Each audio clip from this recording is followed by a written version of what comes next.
direct stock advice. I mean, I might say, can this be AMC recorded this, without blah, your blah. without your admissions or acceptance? Can this be recorded? No. Yeah. There was a lot of people coming at us from a lot of directions in the last couple of days, and we're trying to back us in the corner and tell us to shut up, tell us we're the shills. If anybody has followed us for a little bit, and the crew that's the core crew here that knows us and everything like that, knows I ain't a shill, knows I ain't getting shit for what I'm saying. I'm doing like my fight yesterday was about the employees too, about giving them a pay raise, and trying to come up with a way to put pressure on Adam Aaron to make that happen. And I got slammed, but it's okay for Adam Aaron to get these huge bonuses and everything. Adam Aaron's pay to the average median employee in AMC is 3,803 times the average employee's pay, and nobody seems to have a problem with that. But when I mentioned the employees, I got told it was charity.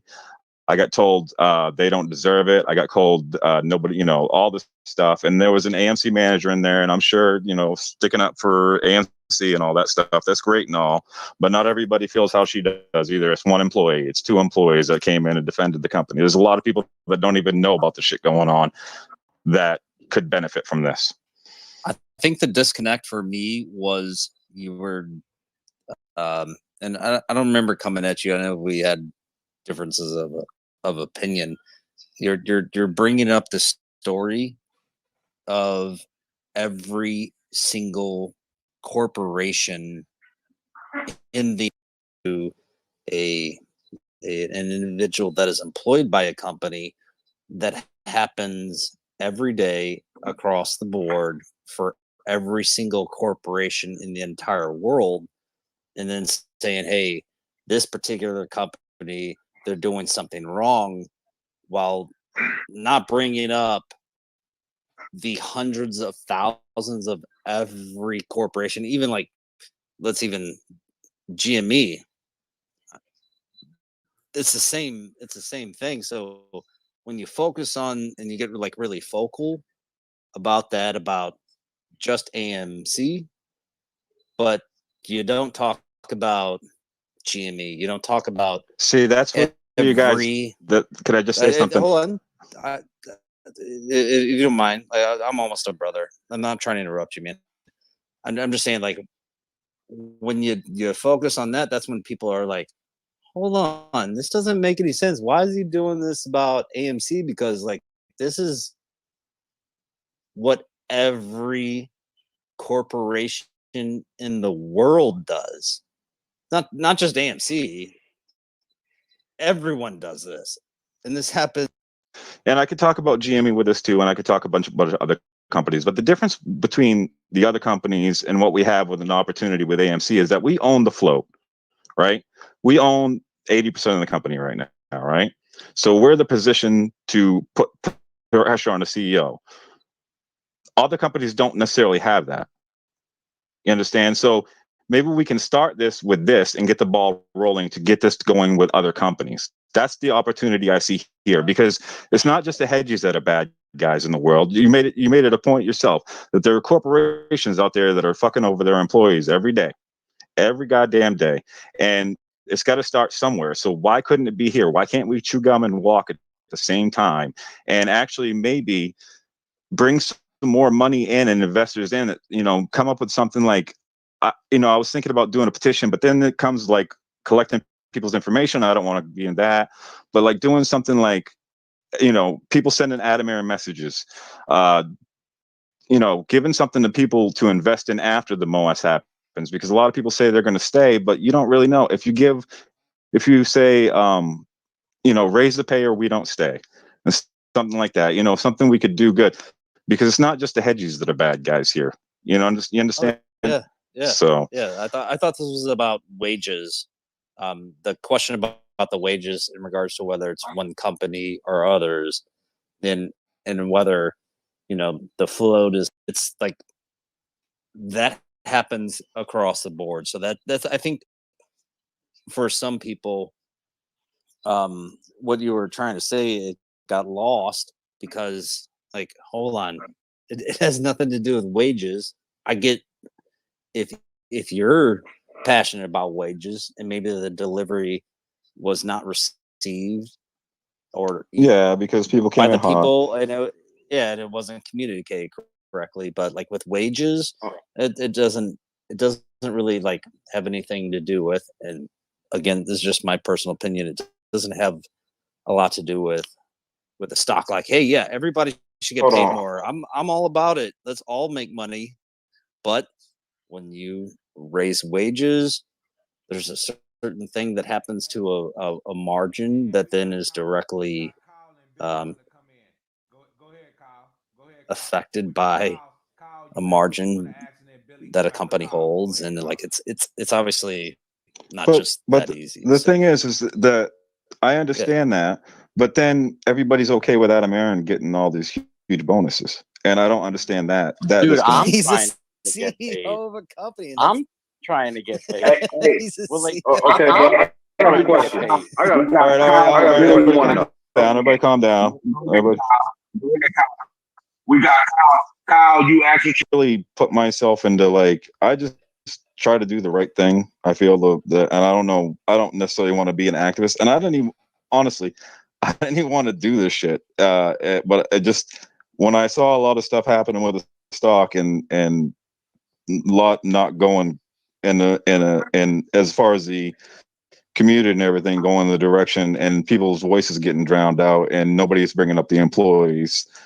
It kind of bothers me. So, because I'm a retail worker for most of my life, I've had the lower level jobs most of my life, and I've had a lot of friends in those positions, and it's easy to shit on them from the top looking down, and I always kind of like try to stick up for the little guy. So I guess you could call me an activist investor. I would like to think that I want to invest in companies in the future that treat their employees well and do the right things. But there's not a lot of those out there right now, so it's really hard. But I feel like maybe we could make a push towards that change and kill two birds with one stone. see. We talked about that earlier on the stream. Like a lot of people in investing just to make money. They don't care about the other stuff. And AB is an honorable blue check is an honorable guy for doing that. But I respect also the guy I'm investing to make money. You know what I'm saying? But everybody got their own agenda, and that's respected. Okay, Billy. First of all, blue check, member of Department of Labor. All right. So there's times to do increases and times not to. You don't want to break in on an increase before it's time. But if you go to the Department of Labor website, check out the things. There is things set up already for AMC to do increases in employee wages. All you have to do is log in the thing, go ahead and check out the file, and you can see in the file that they do. But you gotta wait for the Workforce Innovation and Opportunity Act to kick in right that way, because you have students working at AMC. And if you kick it in too fast and give them a wage hike, then you're taking away their funding for school. And so you got a lot of different things. It's not just, hey, give them. And yeah, we're all activists. Every single one of us is an activist investor. You're going after Shorty, right? You're an activist. Yeah, I mean that was it wasn't just about the money to me when I got into this. It wasn't like I'm not driven by money. I never have been. Never have been. Yeah. And if you could send me a link to what you were talking about just message me on my DMs are open. My DMs are open to anybody that wants to DM me. Send me this information. I would love to look at it, and I'll give a look and I'll see what I think, and then we'll have this conversation. So you get a college student who's working at AMC, who's getting Pell Grants, who's applying for loans and stuff like that. And then you give them a wage hike prior to a minimum wage increase. Their wage goes way up. What happens to their loans? What happens to their grants? What happens to the WIOA money? Because there's other money to go to school other than just Pell Grants and stuff like that. You can use Title I funding in multiple different ways. there's so many ways to even get free college by just going through like your career centers, your state career centers. Let's say you have a disability, a learning disability, something like that. You can use that through Title I and WIOA, and be able to use that to go to college for free. Well, Adam goes in and puts a pay increase in prior to any kind of changes in federal law. Then you're yanking that away from them. You're pulling the rug out from those people. Now, I do understand, like some of the older people that were, and pull up their like employment history. People are long term. You're not seeing a lot of turnover ratio. I mean, when you look at turnover ratio, look at like turnover ratio for Lowe's. It's high. Oh, Walmart. I used to work for Walmart. Walmart is ridiculous. Very high.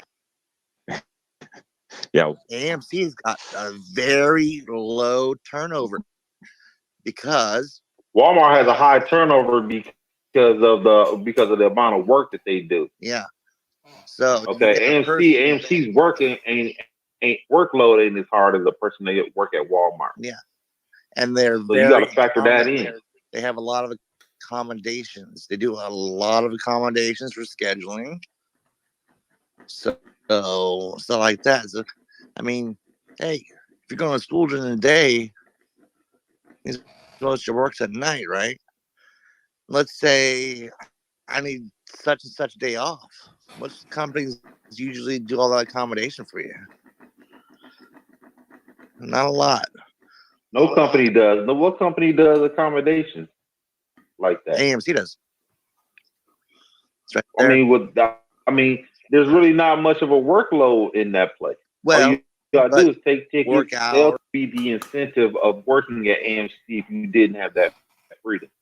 Let's say you had to really punch a clock at like you do at Walmart. At Walmart, as soon as you get in there, you working.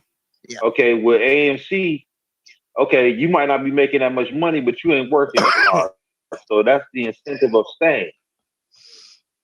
Okay, that's one of the reasons why a person would stay at AMC as opposed to Walmart. Walmart, they say, shit, I'm getting paid $17 an hour, but they working the shit out of me in this motherfucker.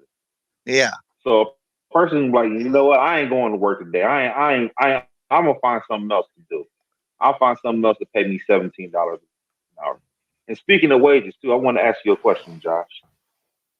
You know, AB does have a point when it comes to paying the employees because a lot of the companies have increased their wages. They give sign-on bonuses if you apply for certain jobs now.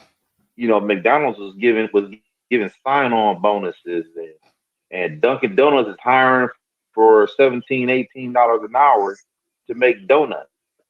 You know, they have, corporations have, incentivized people to come work for them.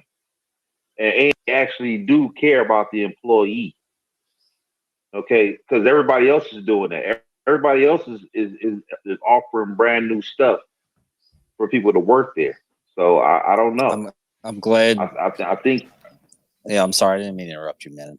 If you were gonna finish, I was just saying I'm glad you brought that up because when you brought up McDonald's compared to AMC, all right. So we're talking about an apple and an orange here. Now with McDonald's, that has a unbelievable profit margin, as well as their level of how difficult it is to get people to come in and serve fast food and working in that type of environment. So they do offer a higher wage, and they were quick to jump on it based upon their margin compared to AMC.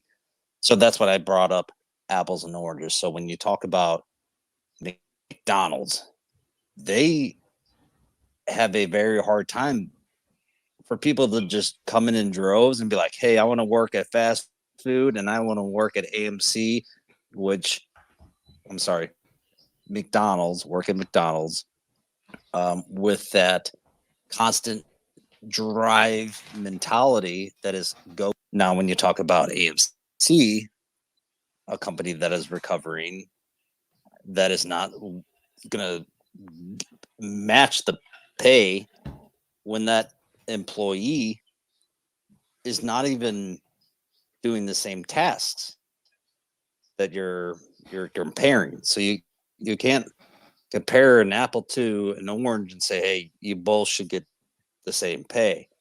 You know, whether it's a dynamic situation when you start saying, okay, this person or this company, sorry, not person, company has this wage, this company has this wage offering, this company has this wage offering, but AMC's not doing the same as everybody else. Well, then you have to take a deeper dive, and if you're going to actually be accurate, you have to compare the workload, the industry, and what they're doing to make it an accurate assumption that you're actually comparing everything on a level playing field. And that's why I love it when the McDonald's thing came up, because you're not comparing the same thing to the same thing. But yeah, thanks. I mean, I understand that, but they're still not making. At the end of the day, their pay hasn't increased not one penny. Biased opinion, my not friend. 1 penny. That's a one thing. Too. Okay, well, I mean, I was just gonna say, like, we could. I think that's where people get lost with the conversation. When it's just like AMC's not doing this, okay? Is the GME GameStop, are they doing that? The local strip mall 2 miles down the road from me, are they doing that? So people like, and I'm not. I'm willing to bet that GME makes more that a GME employee makes more money than an AMC employee. What you willing to bet with that? Hold on. You think Hold on. You think that a GameStop? Hear me out. I'm not trying to say like one person makes more than the next, because if we get into those type of specifics, then you have to take into account like their age, how long they've been employed, what they actually bring to each company, what their tasks are, what they're responsible. Like, that's got a little sideways, because geez, if we're going to be fair, and if we're all fair here and we're actually thinking on a level playing field, and we're actually being real, you could apply the same thinking to thousands and thousands of businesses that run every day. So people get like sideways. They're like, why are they talking about AMC? Why are they talking about GME? I think it's just my opinion. Well, I'm not saying GME is any better because lost. Yeah. I'm not saying GME is any better, because I went into GME a couple stores after the initial squeeze happened and asked the employees if they got any more, and they didn't. So it's not like I'm just on AMC on this. We're just happen to be talking about AMC now. And why is it a conversation then about wages? I don't know how this. Because like, I think a lot of people feel that. Why is this a thing? Because look, I believe. Well, number one, my biggest problem is Adam Aaron making so much money and then not doing too much for the employees. And number two, if this mother of all short squeezes happens, what people are not taking into account is that it's going to cause a massive inflation with every other company. Whether you go to the supermarket, to the gas station. Do you hold on? When I say that, do you advocate like you do to every gas station, every grocery store, every Walmart, everywhere else you go? I've been on do you Walmart's ass display for a it? Do you long do this? time. I've been on Walmart's ass for a long time, and That's fair. you know, Are you doing this on social media though? I've just gotten into Still, some social media. companies. I've just got social media like since September of last year, I think it was. So that's a no. Okay. So, that's fair. but Yeah. I mean, in my life Yeah, that's though, fair. in real life, yes, I always like fight. I used to work at Walmart. I used to got moved up to management, and I used to go in the office and fight about employees. And Walmart pulled this trick that they did when I was working there, where they increased the minimum wage. Maine was getting ready to increase their minimum wage, so Walmart got out in front of it and put this raise out. And on the back end of that is they cut the raises for the employees that have been there for a long time and took away some benefits to pay for that. So really that was about the end for me, because I thought that was such a shitty move, you know. And I've always spoken out. I mean, like, I've never been a public person. Like, I've never been like, you know, I live in, not just here, but with other companies. There has to be a first one. You understand what I'm saying? Like, there has to be, and what better opportunity when we own the float. I respect that. That's why I was just saying in regards to any type of wages and any of that, that's secondary compared to like floats and everything else. So I appreciate you explaining and letting me talk as well. And people can feel free to disagree, but I mean, I don't. You could jump on too. Billy next. He got his hand up. So once you get Billy. away. Yeah. No, Billy, go ahead. Billy, go ahead.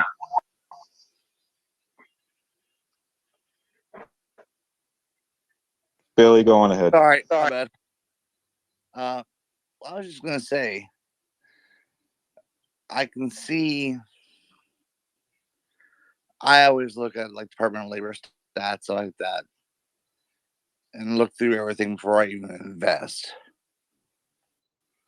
And I would suggest everybody do that, because that's doing your due diligence. You know. And so when I look into stuff like that, I look to see what they're doing for their employees, stuff like that. Because for me, that's part of my investment strategy. That reinvested in his company and turned it around. Yeah. When you look at everything, I can look at the two parts of the situation. Right now, not having a positive EBITDA, that earnings per share. You don't want to throw more debt in real quick, so you set it up for later on, because things are going to change. The federal law is going to change. Everything else is going to change. It's going to change WEO. It's going to change OJT programs. So, like, let's say a veteran walked down the street right now. Today, I want to get a job at AMC. My first thing, when I was still at Department of Labor, I would have contacted AMC, asked them what kind of positions they had open. I would negotiate the price salary for the veteran, then talk to the company about doing on-the-job training thing. And I would cut what they pay in half using Title I funding, give them tax credits, again, cutting their price down. I would do that for 2 years out. Now AMC would be paying half the salary for 2 years, and then use his GI Bill to pay himself. And there's other things to do. People don't utilize the Department of Labor for everything there is. No, you're right. It's good to look into that. I didn't think of that. I mean, I honestly, this all kind of happened so fast. I've been talking a long time about employees and some of the stuff going on with Adam and some of the stuff going on with the stock. And like I said, this kind of blew up all of a sudden. So I came in because Josh is in here, guys. I was just like, hey, there's Josh. I'm gonna say hi, Josh. Oh, Josh seems like a pretty good dude. So, Really, yeah. So I guess some of the other concerns we've had is with Adam, and like have with Adam. Adam gets one of the very lowest pay rates. He takes his right. It's about It's mostly share. Yeah. So if the share price doesn't go up, he's really not making that money. And so he just made $50 million, didn't he? Huh? I said he just made $50 million when he sold $50 million worth of stock. Oh, Yeah, that man has made more than that. He's been holding for 6 years. Like you got to be like, okay, and he pulls the money out. What do you mean he pulled the money out? What is it? What do you mean? He took 50. Didn't he take $50 million worth of stock out of AMC? No, he sold to JP Morgan. Correct.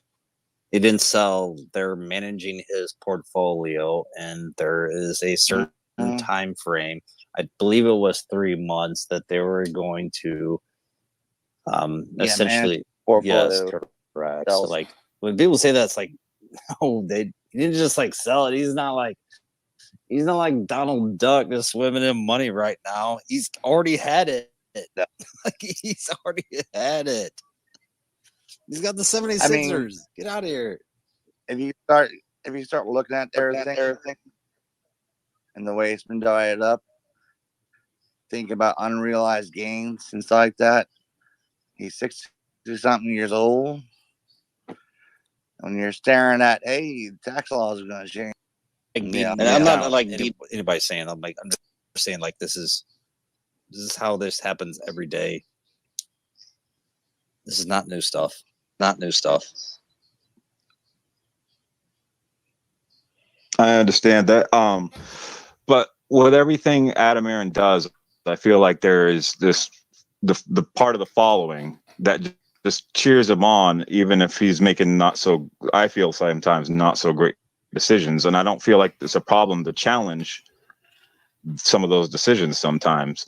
Like right now, everybody's excited about AMC taking cryptocurrency, right? But when I look at it from a distance, I say, well, that's number one, you're putting some money into resources to take the crypto, right? So you have to come up with a whole new system and everything way to take it.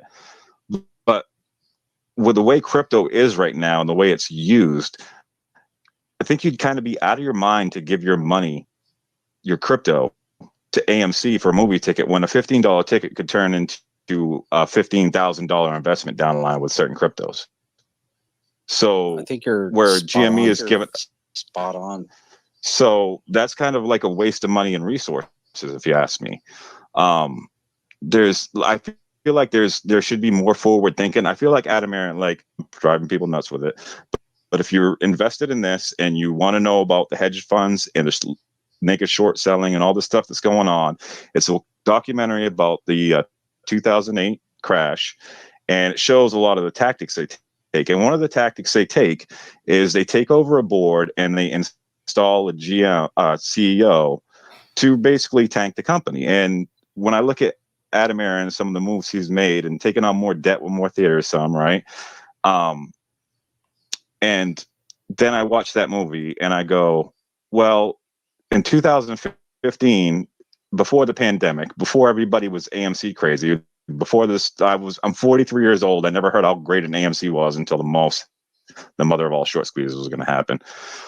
When you're taking on more debt in those areas, instead of, I feel like, doing some different things that could maybe draw some revenue, like with the concert thing with Chance the Rapper, they did the concert series, which I thought was a good idea, except for the fact that you're doing it in a theater and you're listening to music and you're sitting down. Why wouldn't you strip out some of those chairs, kind of turn it into a Club AMC and do live streaming concerts exclusively from AMC to draw people in? Change to more than a movie theater. So check that really quick. Yes. Okay. So he actually didn't take on more debt. EBITDA. When you're doing your EBITDA, okay, let's say your house right now, okay? Let's say you're upside down. But house next door you could buy, and it's kind of got a little bit of profit. Combine those together, your market value is actually better.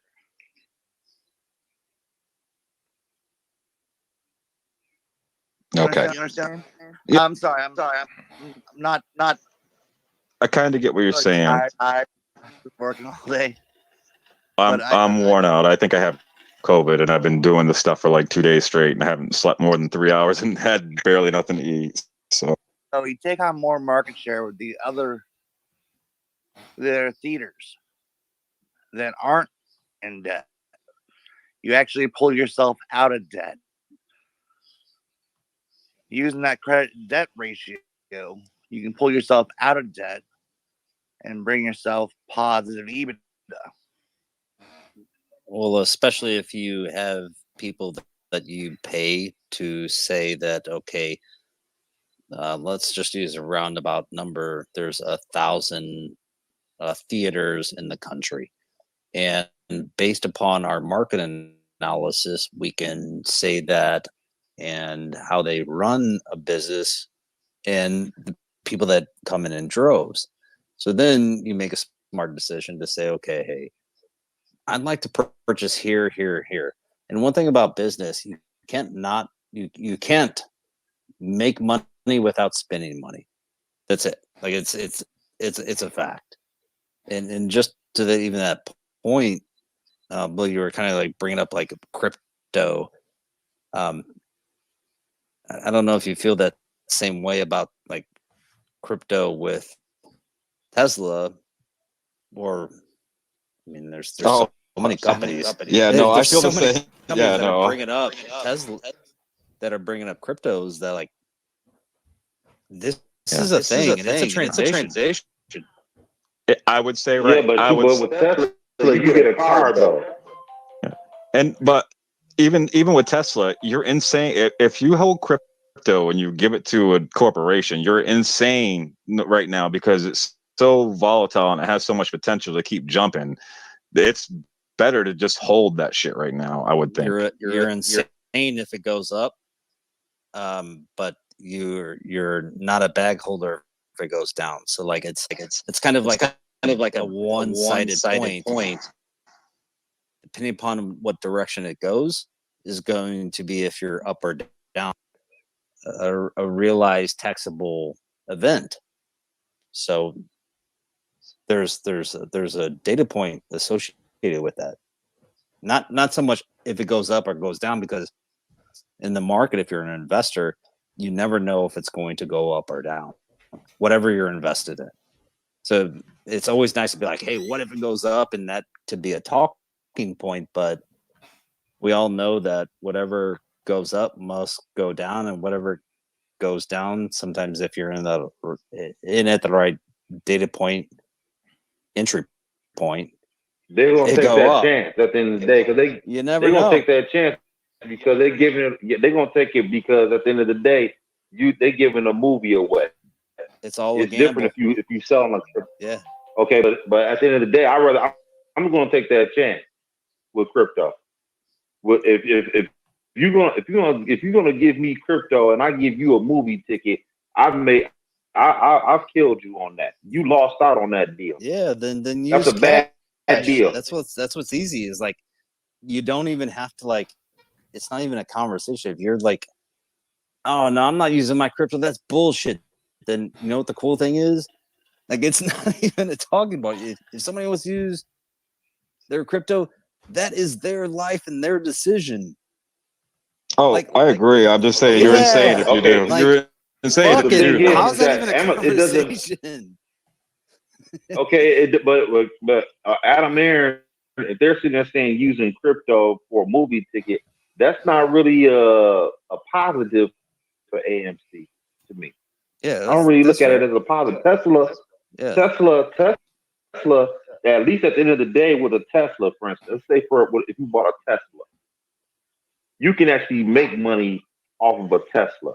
If you exchange it for crypto for a Tesla, you could take that Tesla and rent that car out and make money off of that car. Okay, so that's not really a depreciating asset if you buy a Tesla. So I wouldn't be too opposed to giving Tesla cryptocurrency for one of their cars, because maybe I'm going to take that car and make some money out of that car to where if I get my money back. Vehicles, with the movie, you're not going to get your money back. Vehicles are the number one depreciating asset that you can actually purchase. One good thing. He talking about put it on Toro. Not with a Tesla. Not with a Tesla. Hold on. I said vehicles, not with the. They depreciate actually faster than anything. Even with the Tesla, they've actually gained value. Even with used cars, they've gained value. All right, Billy, why don't you go ahead? Yes. Hey, I think that's because of that microchip shortage as far as the vehicles. But go ahead, Billy. oh, I just want to. I mean, semiconductor. I'm sorry. I just wanted to say, enjoyed speaking with you guys tonight, and I see journals down there. I did disclose that I am Department of Labor retired market analyst level 2, and that I am the 7-time award-winning national award winner, 7-time congressional citation winner, 3-time state citational winner, and the number 1 ranked DevOps in the country. So on that point, love y'all. Hey, thanks for coming to the conversation. I was employee of the month at Walmart once. Two times winner to my heart. 2 times winner to my heart. Awards being held, tagged. No, you don't. You've got your mailbox deleted. What the hell happened there? I am not very technologically sound. I have to look at that out later. My messages were open. I don't know what's going on with it because I was getting messages. What's that? Unlock that. Yeah, I'm trying. Hold on a second. I don't know why it's not. All right. Let me see. Just unlock that. I don't even know how it's locked because I've never had it locked before. Oh. All right. I don't know. Josh. Hold on. I'm going to follow you on Twitter. Hold on. Before you leave, let me follow you on Twitter, and then we can. Yeah. I don't see your mailbox either. That's weird. I don't know what's going on with my phone. I have a cheap ass phone, so. Thank you for tonight. I appreciate you coming and talking. Yeah, now mine should show up. Now you followed me. Mine should be there. All right, let me see. Yeah. Because I followed you earlier. Here's what Let me see if I got you here. 100. I'm trying. Sorry, guys. Sorry. By the time we get off of here tonight or tomorrow, I'll send you a message. So, and you could just send me that information. That'd be great. All right. Love you guys. Take it easy, brother. Have a good night, Billy. Love you, brother. One other thing. Good night, bro. Good night. Thanks for coming through, man. Yeah, and thanks for listening to us too. We appreciate it. One other thing I want to bring up, and then I'm going to close this down because I'm really feeling like crap, guys, and I'm trying to get through this and let everybody speak and have a conversation. But like with the high end deals for like doing NFL and WWE and UFC and all that stuff, do you think the rights for that will pay? Because I don't feel like Marco had a good idea about turning it into like a sports betting in certain states and areas, bringing like sports betting to AMC if you want to do the sports thing, but you're going to pay a lot of money for these products just to show them, and not sure everybody's going to show up. Like, I know they did WWE SummerSlam and they didn't run a pay-per-view after that, so that probably didn't go that well. They've had some UFC fights. Do you think those are good ideas, or do you think there could be more added to them to do more? I mean, me personally, crypto, you're like, well, I don't know about crypto. The reason why that all came up was because the shareholders, individuals on Twitter, and the shareholders said, hey, this is what we want. Not because like they just pulled it out of like a rabbit hat. It was because a massive amount of individuals came in and spoke and voted for it. So like same thing with events like you just brought up, whether it was fights, whether it was UFC. It wasn't something that this company was like, hey, we're just like pulling at straws and we're just like begging for money. It was actually, they took the investors, 4.1 million individuals that said, hey, let's do this. And you know, that's why it became a thing. It wasn't just an idea that they thought of just to generate cash. It was actually individuals that are invested in the stock, that have friends that aren't even invested, that bring other friends into this establishment, whether it's CryptoPay, whether it's hosting an event for a UFC fight, whether it's watching a college game, whatever it may be.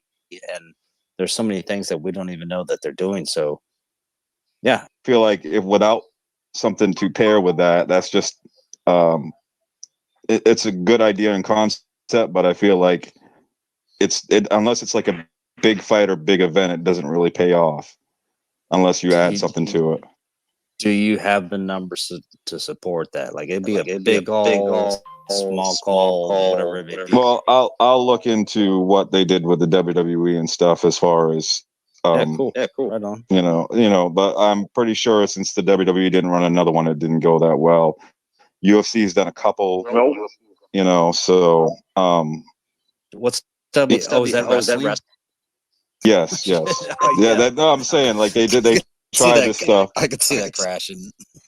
Yeah, but I mean, with like UFC, unless it's like Conor McGregor or a bigger name, I think it's really hard to draw people into a theater to watch that. That's more of a sports bar type of event. That's why, Spot on. you know, and like with NFL, I mean, like NFL to bring maybe like the Super Bowl, but to do weekly games or weekly NBA games, unless you pair it with something, it's going to be a money loser. You know, that's the way I feel about it, because you're going to pay so much in rights to show it, and you're not going to get the attendance maybe back to keep the growth. And the thing with AMC is it has to become more than a movie, and they have to change how they do a lot of things to improve. And we don't know who the next CEO is going to be. And hopefully it's somebody that's young and inventive and can come up with great new ideas and change the way, kind of like Ryan Cohen is doing with GME right now. I completely respect your opinion. I just always look at like on a time frame basis. It's really easy to be like, hey, now this is going to change, and it's not going to be, and it's not the way it goes. You brought up Renaissance. This particular company has been in business for over 100 years, and that says a lot. Like when you talk about time, it's been around for longer than 90% of the companies that we've talked about tonight, GameStop included. Now, yes, there's always like evolving, everything's always changing, but and this is just my conviction. And all fairness, with AMC, the difference with what's going on, I think that's a new avenue where you have to create new ways to bring people into a movie theater and make it more than just a movie theater. Doing like virtual reality shows or something like that, maybe, you know, that sort of stuff is kind of Sure, that's more fair. forward thinking. And to, you could, you know, everything comes to an end eventually. So unless they change, you know, like unless they change, then the future, I mean, like everybody's right now high on AMC. I like I said before, everybody right now loves AMC, but on my 43 years in this planet, I never heard anybody brag about AMC to me until the MOAS happened, right? Like that, I'm pretty sure everybody, like I've never seen an AMC fanatic in my life up until this point. You bring up So a good point. Like it's kind of like when you cook at home, and yes, you can spend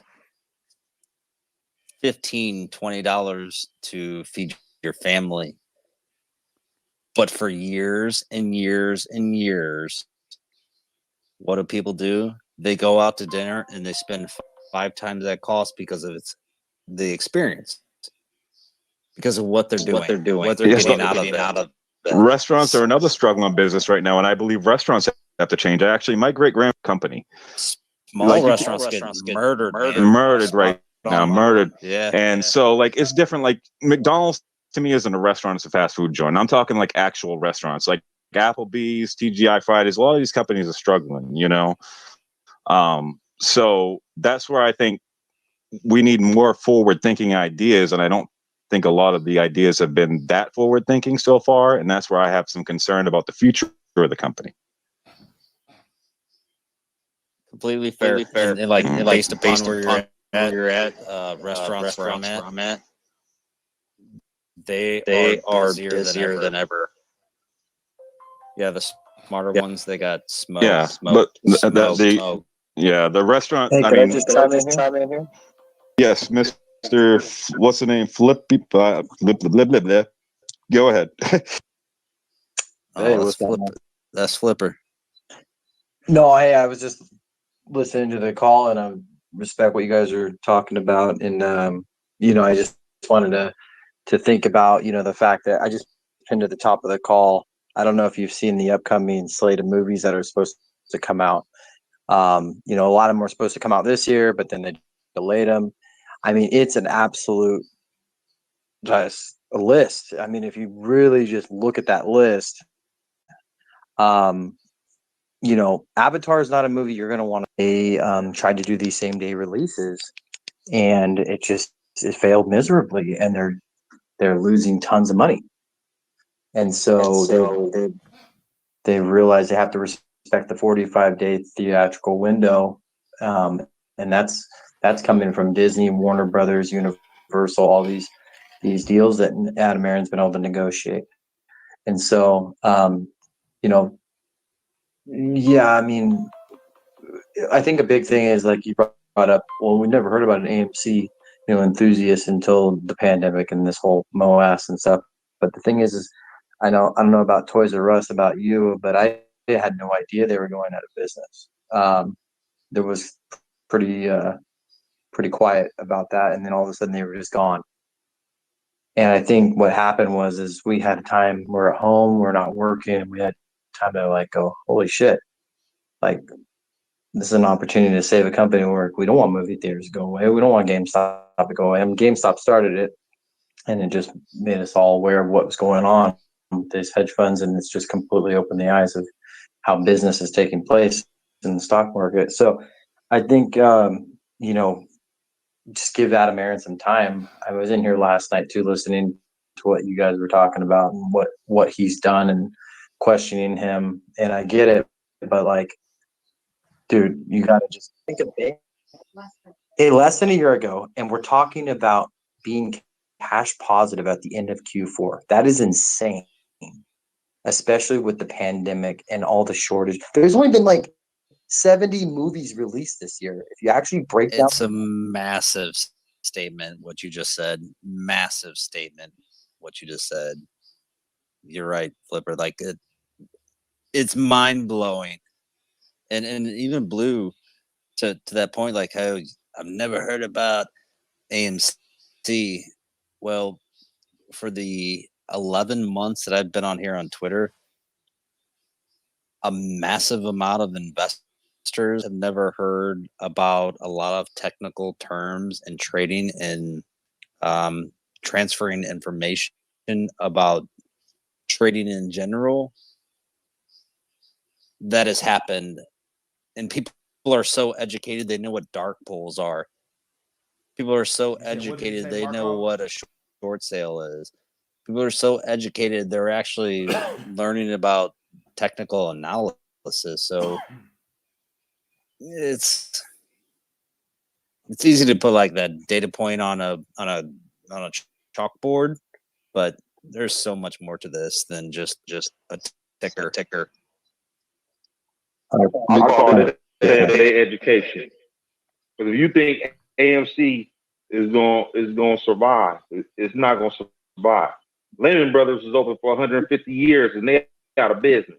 They've already survived, You know bro. what I'm saying? Put it on a tweet, man. Let's see how it ages. Put it on a tweet and let's see how it ages. That's all we got. Nobody can predict the future. What I do know is that just because a company's been around for 100 years don't mean it can't go out of business. Correct, but it also that's what I do know. Yeah, it does show that they have more stability. They said the same thing those about of movie theaters. No, they said the same thing they about had all these movies. They had Space Jam. They had Doom. They had all these major movies. They're still here though. Like okay. They're still here though, so that's not really like a valid point. Yeah, they're at a still loss. Here. No, they're at a loss. What? A loss? Are you? Didn't they report a loss in the last quarter? Are you referring in regards to any type of pandemic that we just had that shut down and closed down millions, billions, and dollars of revenue? They reported a good. Is that what you're referring a positive to? earnings? They reported a positive earnings the quarter before the earnings report, and they actually like broke it down. I think I brought this up earlier. So are you referring to a company that specifically generates revenue that has to do with people that are coming in? And then are you correlating that at all with anything that has to do with the pandemic? So that's a, yeah, I'm just. Did they report the loss? They reported a loss in the court. Well, the thing I think the thing concern is like there was a lot of promotion about them breaking all these records, and they still report a loss. And I understand that a lot of you guys are okay with that, but there's a lot of people that were holding at 70 that are not okay with that and would like to understand. And you say you can't tell the future. You say they may be past positive next. Did you say next a lot? Quarter, but a lot of people that were holding at 70, like they're probably not very happy with a loss in the company right now. It's probably a very small amount. And if you're a trader or if you know anything about that, typically, and when it comes to trading, the amount of people that buy no, but I'm just saying like there's I'm just saying too, before the earnings report came out, there was all these sayings about how they broke records and this and that with every movie. You would think that they would show a positive cash flow, or at least close to the $224 million is a lot of money. Actually, no matter how much you're cutting. They've been increasing cash flow since, what was it? Hey, Marco, so I guess it was November, December of 2020 that they've actually been showing exactly that. They're increasing cash flow. They're paying off. When they reached up, that's when the retail started investing in AMC. So let me ask you this. Let me ask you this: if they pose another loss, you got it going on. Hold on. All right, my question is so say next quarter they're not positive again. What happens then? You said if they're not. Yeah, if they're not cash flow positive, if they're not have a profit the next quarter, The speculation. how do you think people will feel? People will feel about that. I mean, people would obviously have a sentiment, but you're creating speculation that doesn't exist, and that's it. It's a small group of people that are saying this. It's not like a general sentiment. It's not what people are talking about or saying.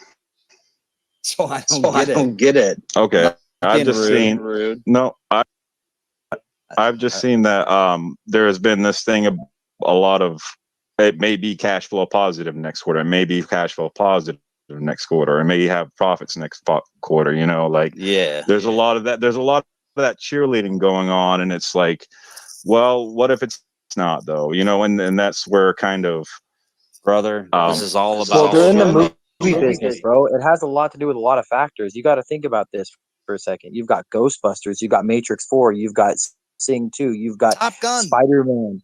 You've got movies that are coming. Top Gun's gonna go crazy this year. That those movies ain't gonna do no numbers. That's still limited numbers, bro. And they just finally got 100% open. King, will you please put that in a tweet that Top Gun will not just blow it off? Y'all should and I want to other see how this ages. Please, you just said it. You just said it. You just said it. Or Will you please 2, put a tweet, Avatar, tag me, and let's see how. put right on my tweet at the top. Y'all should follow me. You would know. You gotta follow me, Marco. You would know. King, I got. First of all, all right. Hey guys, real quick. I'm gonna. Quick, I'm feeling like crap and I'm getting tired. If you guys want to keep this going, you're more than welcome to. I'm gonna check out of here though, because I feel like I'm gonna be sick any minute now. Hope you feel better, man. Yeah. Y'all remember Billy here?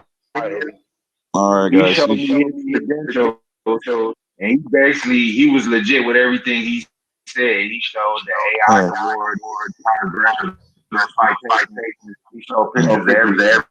So he's legit. So y'all go ahead and do it. You got that. You got that reverb going on because of the recording going on in the background, like reverb. And hey, if you know, I don't feel like I'm probably going to stop fighting for employees' wages and stuff like that. But you know, our life doesn't also revolve around AMC like a lot of people's do in this movement. We're going to talk about some other things eventually, but you know, we kind of got pulled into this, and we don't back down from a fight. So really, my intentions are good. I don't really appreciate being called a bot and a shill from people whose bank accounts are way bigger than mine, and who hide behind burner accounts. So at least I stand at. I can't speak for Ticket and Marco, but that's where I stand at. And you know, I'm glad we're having debates. I'm glad we're throwing ideas out there. We're not trying to like attack people and just come at people, but when we bring up ideas and we get told to shut up and sit down, and we don't know what we're talking about, instead of just explaining to us, and you know, like tonight was a great conversation. I feel like, you know, I think we've made, you know, good amount of progress, but good dialogue. Yeah, good dialogue, and that's, I think last night I kind of control. But anyways, I'm gonna head out here, guys. I hope you guys have a great night. You guys keep fighting the good fight. All right, love y'all. Peace. Thanks. All right, bro. All right, bro. You know how they feel about the situation. You know, good or bad. I believe it's good to let everybody. Now go ahead. Anybody who got something to say, go ahead. So the 10, do you hold AMC stock, or is that what this is about? No, we just opened a flat platform because Blue Check is a part of our crew, and he's an AMC investor. So we just said we're gonna open it up and let everybody speak on, you know, how they feel about the situation. You know, good or bad. I believe it's good to let everybody have their say in it. You know what I mean? Yep. All right, that clears it up. I didn't know if this was a bash session. Last night I popped into the same space call, and I just heard a lot of questioning, like negative undertones about Adam Aaron and where the, you know, what the company's doing and this and that. but you know, like I've been in since January. Josh has been in forever. Like we're day oneers, bro. And like the thing is you know, I use this platform mainly to just try to educate people on. I mean, obviously it's a squeeze play, but there's so many like it's turned into a fundamental play. I mean, it's just, I mean, it's mind blowing on how much this thing's turned around. And I mean, a lot of people question Adam Aaron, you know, what some of the moves, you know, he requested some shares back in the early summer, you know, that got turned down, things like that. But the more you zoom out and you like kind of analyze his role and what he's been able to do is just, it's amazing, man. And like, I know Ryan Cohen gets all the, you know, the props for being this young and innovative guy. I think the verdict's still out on him, to be honest, bro. Like GME, like they're a very competitive space. Like what they're dealing with, I mean, they're up against Amazon. They're up against some big heavy hitters. AMC has all of the movie theater industry, and I think that all that needs to just be put to rest. I mean, they literally have shown there's always going to be movie theaters. I mean, there's just first dates. You know, it's like I listen to Terrible Spaces, and she's always talking about, you know, well, you can drink at home. You know, why would I go out to a bar? It's the same shit. You know, when you're going to invite your first date, you might do dinner in a movie. you're going to invite your first date to your house. No, I mean, you're going out. It's a social event. It's a thing, you know, and that's what's so interesting about where the NFL thing and the UFC thing. I would like taking a first date to a movie. What's that? I'm not taking a first date to a movie. That's just I took my you, first, though. I met my wife for the first date. You got a good point there. That's just You your got a good opinion. point. So many people do it. I've taken first dates and it was amazing like that. That's just your opinion. But just because you have that opinion, like, I ain't taking nobody to a first date to move. That's crazy. There's so many people, and just to Flipper's point, like Right. he's like, hey, I met my wife and that's what we did. Like your opinion is not everyone's opinion. You might take her out to eat, then you might go to the movie also. So yeah, right. Bars aren't for everybody either. But look, bars are a recession-proof affair, but it's something to do with the kids or with whatever, you know. Probably do at home more so than a movie. But see, the only thing I would go back with you, Flipper, like people got the big screen TVs. You can get a Fire Stick. You can have everything you want at home. Like you will probably go to the movies sometimes, but you gonna probably do at home more so than the movies. So is that enough to keep this thing going? The same thing that has always happened since the dawn of time. People have always had TVs, and now you can be like, oh, we have a big TV. When you bring that kind of point up, to movies though. I didn't hear that. They didn't have access to movies. Well, you don't have access now to the movies that are coming out. And yes, you do. No, you don't. And with what Flipper just brought up with Warner Brothers, with that 45 days, like I think that's the real like, key here is that it's a disconnect. The studios. What's 45 days? What's that? I didn't hear that. Go say that again. I'm sorry. The 45-day theatrical window is what Disney was experimenting with when they released Black Widow. They did the same day release on Disney Plus, and it failed fucking miserably. And now they're back sued them, over this shit because they are trying to make more money, and it backfired, bro. They make way more money for a lot of reasons, mainly because of the 45-day window when it's only theaters available to see the film. Right. Then they can't pirate the shit out of it.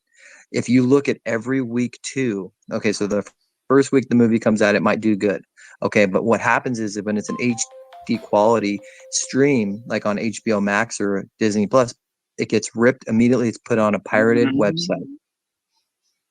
And immediately you see the profit drop. And when that happens, they're like, what the fuck, dude? We were going to make all this money. Like this happened to multiple movies this summer. and it was an experiment and it backfired. And this is like the big thing that no one's really talking about, that they're realizing with the last Venom that just came out. And the Shang-Chi, the Marvel movie, bro, it blew it away, and they were shocked. They were like, what the hell? They didn't put it out on their Disney Plus. They allowed it to go straight to theaters. They respected the window. And now you've got them all going, holy shit, we're going back to the drawing board. We got to totally change the whole idea of this streaming thing. And that's where the shorts were banking. They were banking that this thing was going out of business. Aaron over here doing power moves.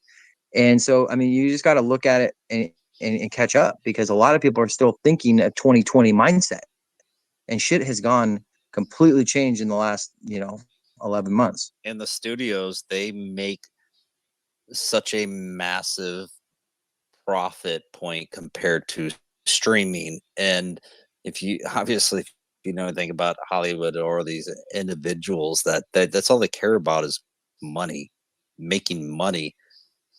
They don't want it to go streaming. Convenience, yes. They care more about money. And that 45-day window with even Warner that they talked about, and Adam Aaron, he even said how they negotiated, and they said, hey, this is how this needs to go. They are making more money by bodies showing up in a theater than streaming. Convenience is one thing, yes. People have been doing this forever, but the experience, and they're not making their money off the movie. Yeah, and Josh knows this. They're making their money on the popcorn and the concession. So they just need asses in the seats, and that's why this whole NFL experience. I mean, I don't have an AMC, or it's free. It's free, but you have to buy a drink and a food item. It's like $10. That's a fucking score. Okay. This is my question, though. Okay. Last week, that James Bond movie dropped like damn near 50% in sales. And that came out last week. Okay, it dropped 50% in sales. Okay, Doom, the Eternals, that movie Eternals. Hold on, what do you mean dropped 50%? It dropped in sales, in movie sales. People went, they dropped I'm just trying to understand. I hate to interrupt you. I'm just trying to understand. Like you say, it dropped 50% based upon like its initial date that it was introduced. Like what do you mean? That is correct. It dropped from week one to week two. Like it dropped 50%. That's a big drop. That happens. That's a very big drop. It happens with every movie that's introduced. No, that movie. No, not that 50%. movie specifically. Not 50%. That movie specifically got horrible reviews. It's actually the lowest reviewed Marvel movies. Come out for the second week. I'm talking about the movie Doom. Yeah. The movie Doom. Dune was HBO Max. Okay, and it dropped 50% at the movie. Is that what you saying, John? Of course, from because week 1 again, to week 2. How many people watch that movie streaming? I hate to say it, but there is a shit ton of piracy going on, and this is So basically, what you're saying is now you're not about to be able to get it crystal clear when it first come out no more. Is that what you're saying, John? That's what I took from what you were saying. I'm not telling you that I check out pirated websites, but I do know enough to see. Check it out. There's movies that'll come out, and I hate to say it, but like there's movies I know that come out. It's crystal clear. I know exactly what you're talking about, and it just start happening. That's the crazy thing about it. Exactly. So basically, what you're saying is that's over with. Is that what you're trying to tell me? Crystal clear. Unless homie's gonna show up in a theater and set up a hella HD 1080p setup where he can get a perfect ripped copy, it's not gonna happen as frequently because a movie that goes only in the theaters, unless it gets leaked from the studio and a pirate gets his hands on it and can put it on a website that way, which is very highly unlikely, it's not going to happen at the way it's been happening, where I actually go pay the money, take my family, and go watch the movie as it's supposed to be seen at a theater. Spot on. And I think that's the difference. Like, it's interesting how, the conversation has turned to, no, well, we can watch Blue it at Check home. was in here last night. I wanted to talk to him, Josh, not to cut you off, but I wanted to talk to the guy that was in here that left, because I heard him say, I was at the store when I was listening in, but he said, well, AMC is not a fundamental play. No one's in here because of fundamentals, but it's completely turned into a fundamental play now. And that's what a lot of people need to catch up with, is this thing has changed. Because originally, yeah, it was all about just buy and hold.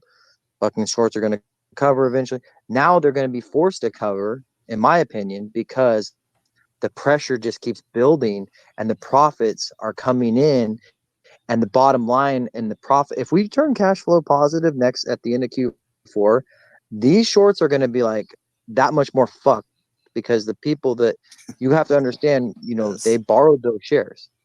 So the margins and calls are going to be a lot more, expected, if they see that their bet is that much more likely to fail.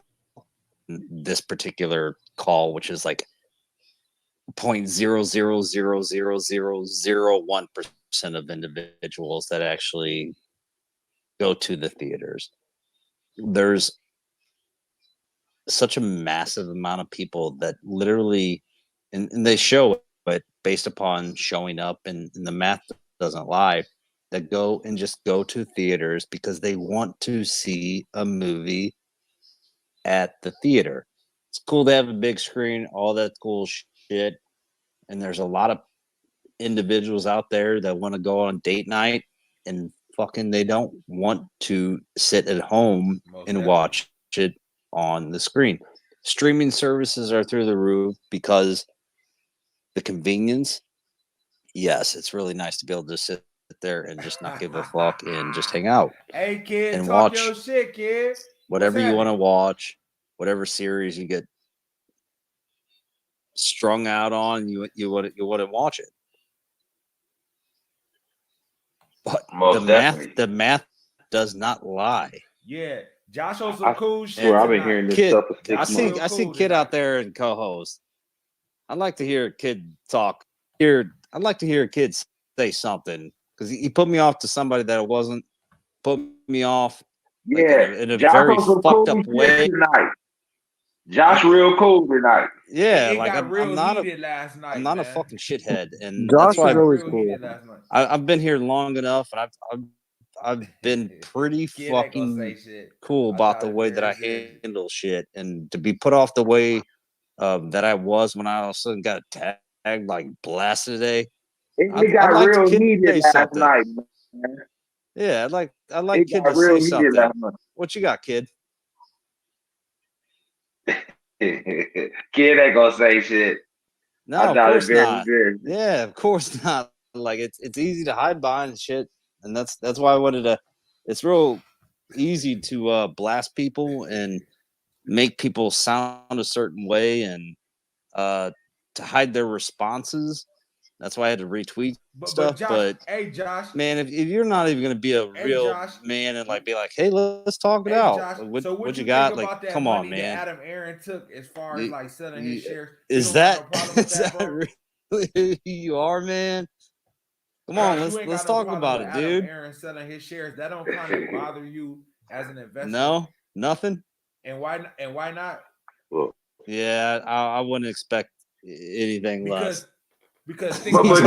We just have an open conversation. You know what I'm saying? Who knows who's right, who's wrong? But that don't kind of bother you. For instance, if you have as an investor, shares that Adam Aaron just sold, and why not? Higher. When you hold them, get more money out your shares. That's just me. Why would it bother? Because I could be wrong though. Because think about it like this. I mean, we just have an open conversation.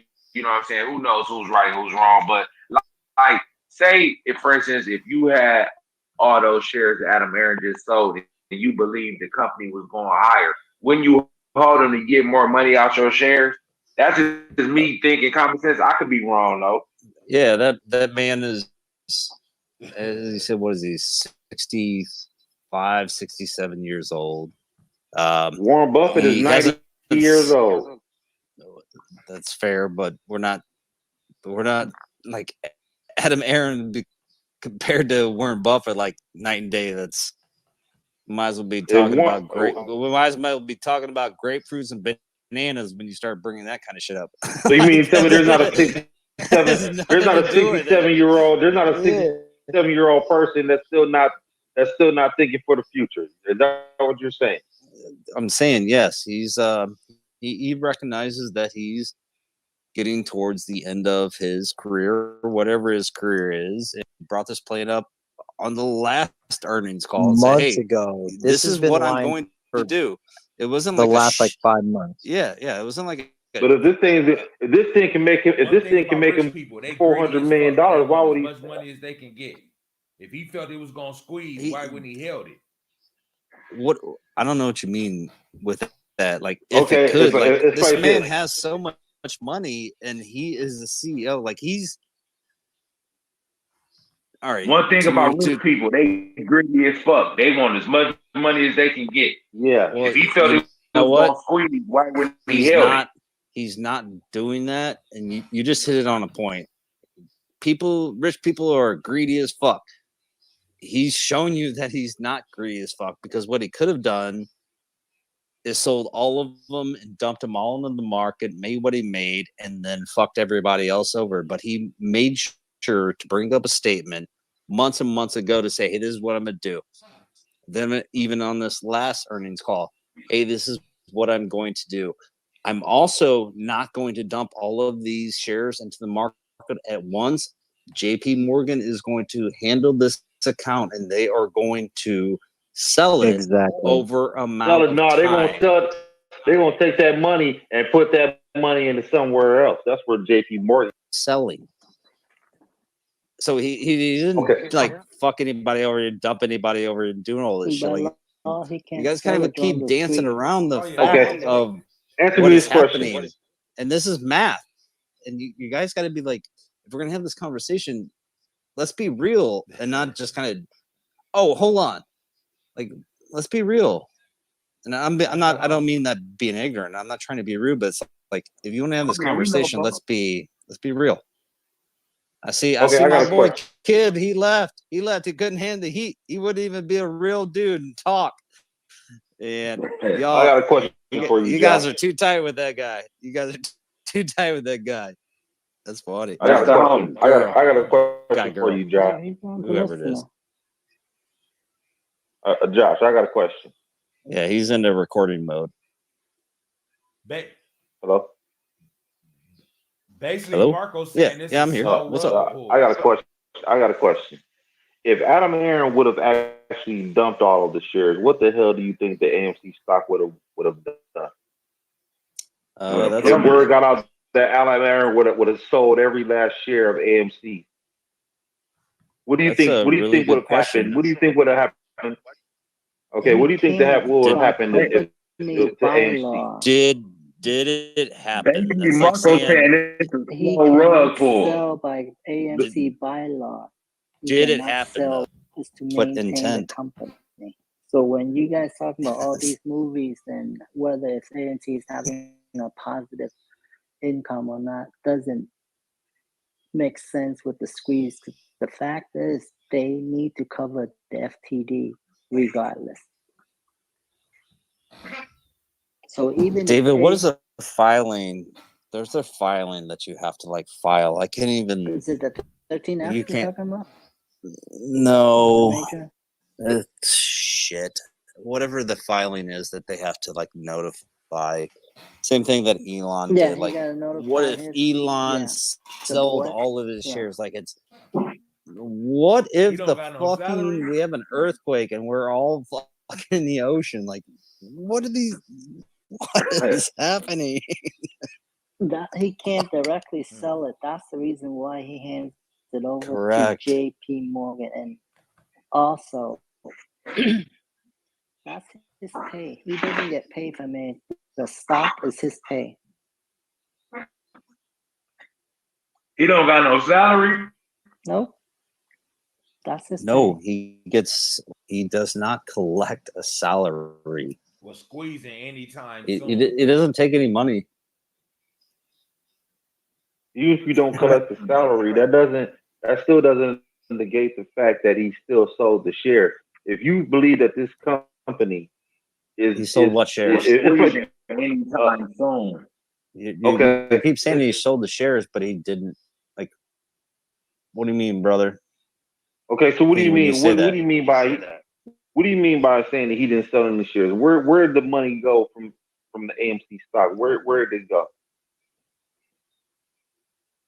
No, I was asking you when you said he sold the stock. You mean that he transferred X amount of shares? Correct. To be Into managed where? by JP Morgan. Yeah. So he never pulled one dime out of AMC? Until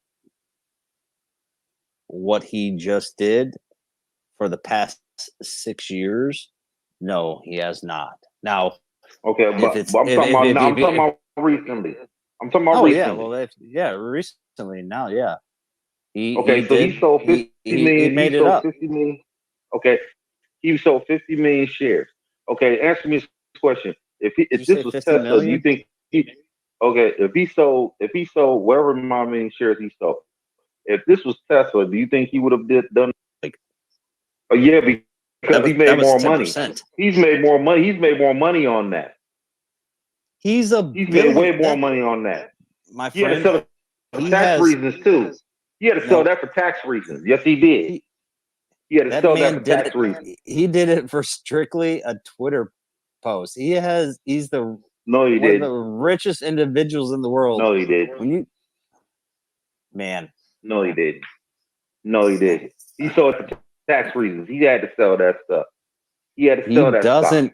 You do realize that he doesn't need to or have to do anything based upon tax reasons, based upon how much money he has. Tax reasons aren't even on his radar. He doesn't have tax reasons. He could give two fucking CNBC reported that the other day. No, hold on. CNBC reported that the other day. They reported that. My friend, check your resources. But what I was getting at is when you talk about Elon Musk and you say tax reasons in the same conversation, they do not align because Elon Musk doesn't have tax liable, can literally just wink at somebody and they'll say, your loan is good, we'll pay for it.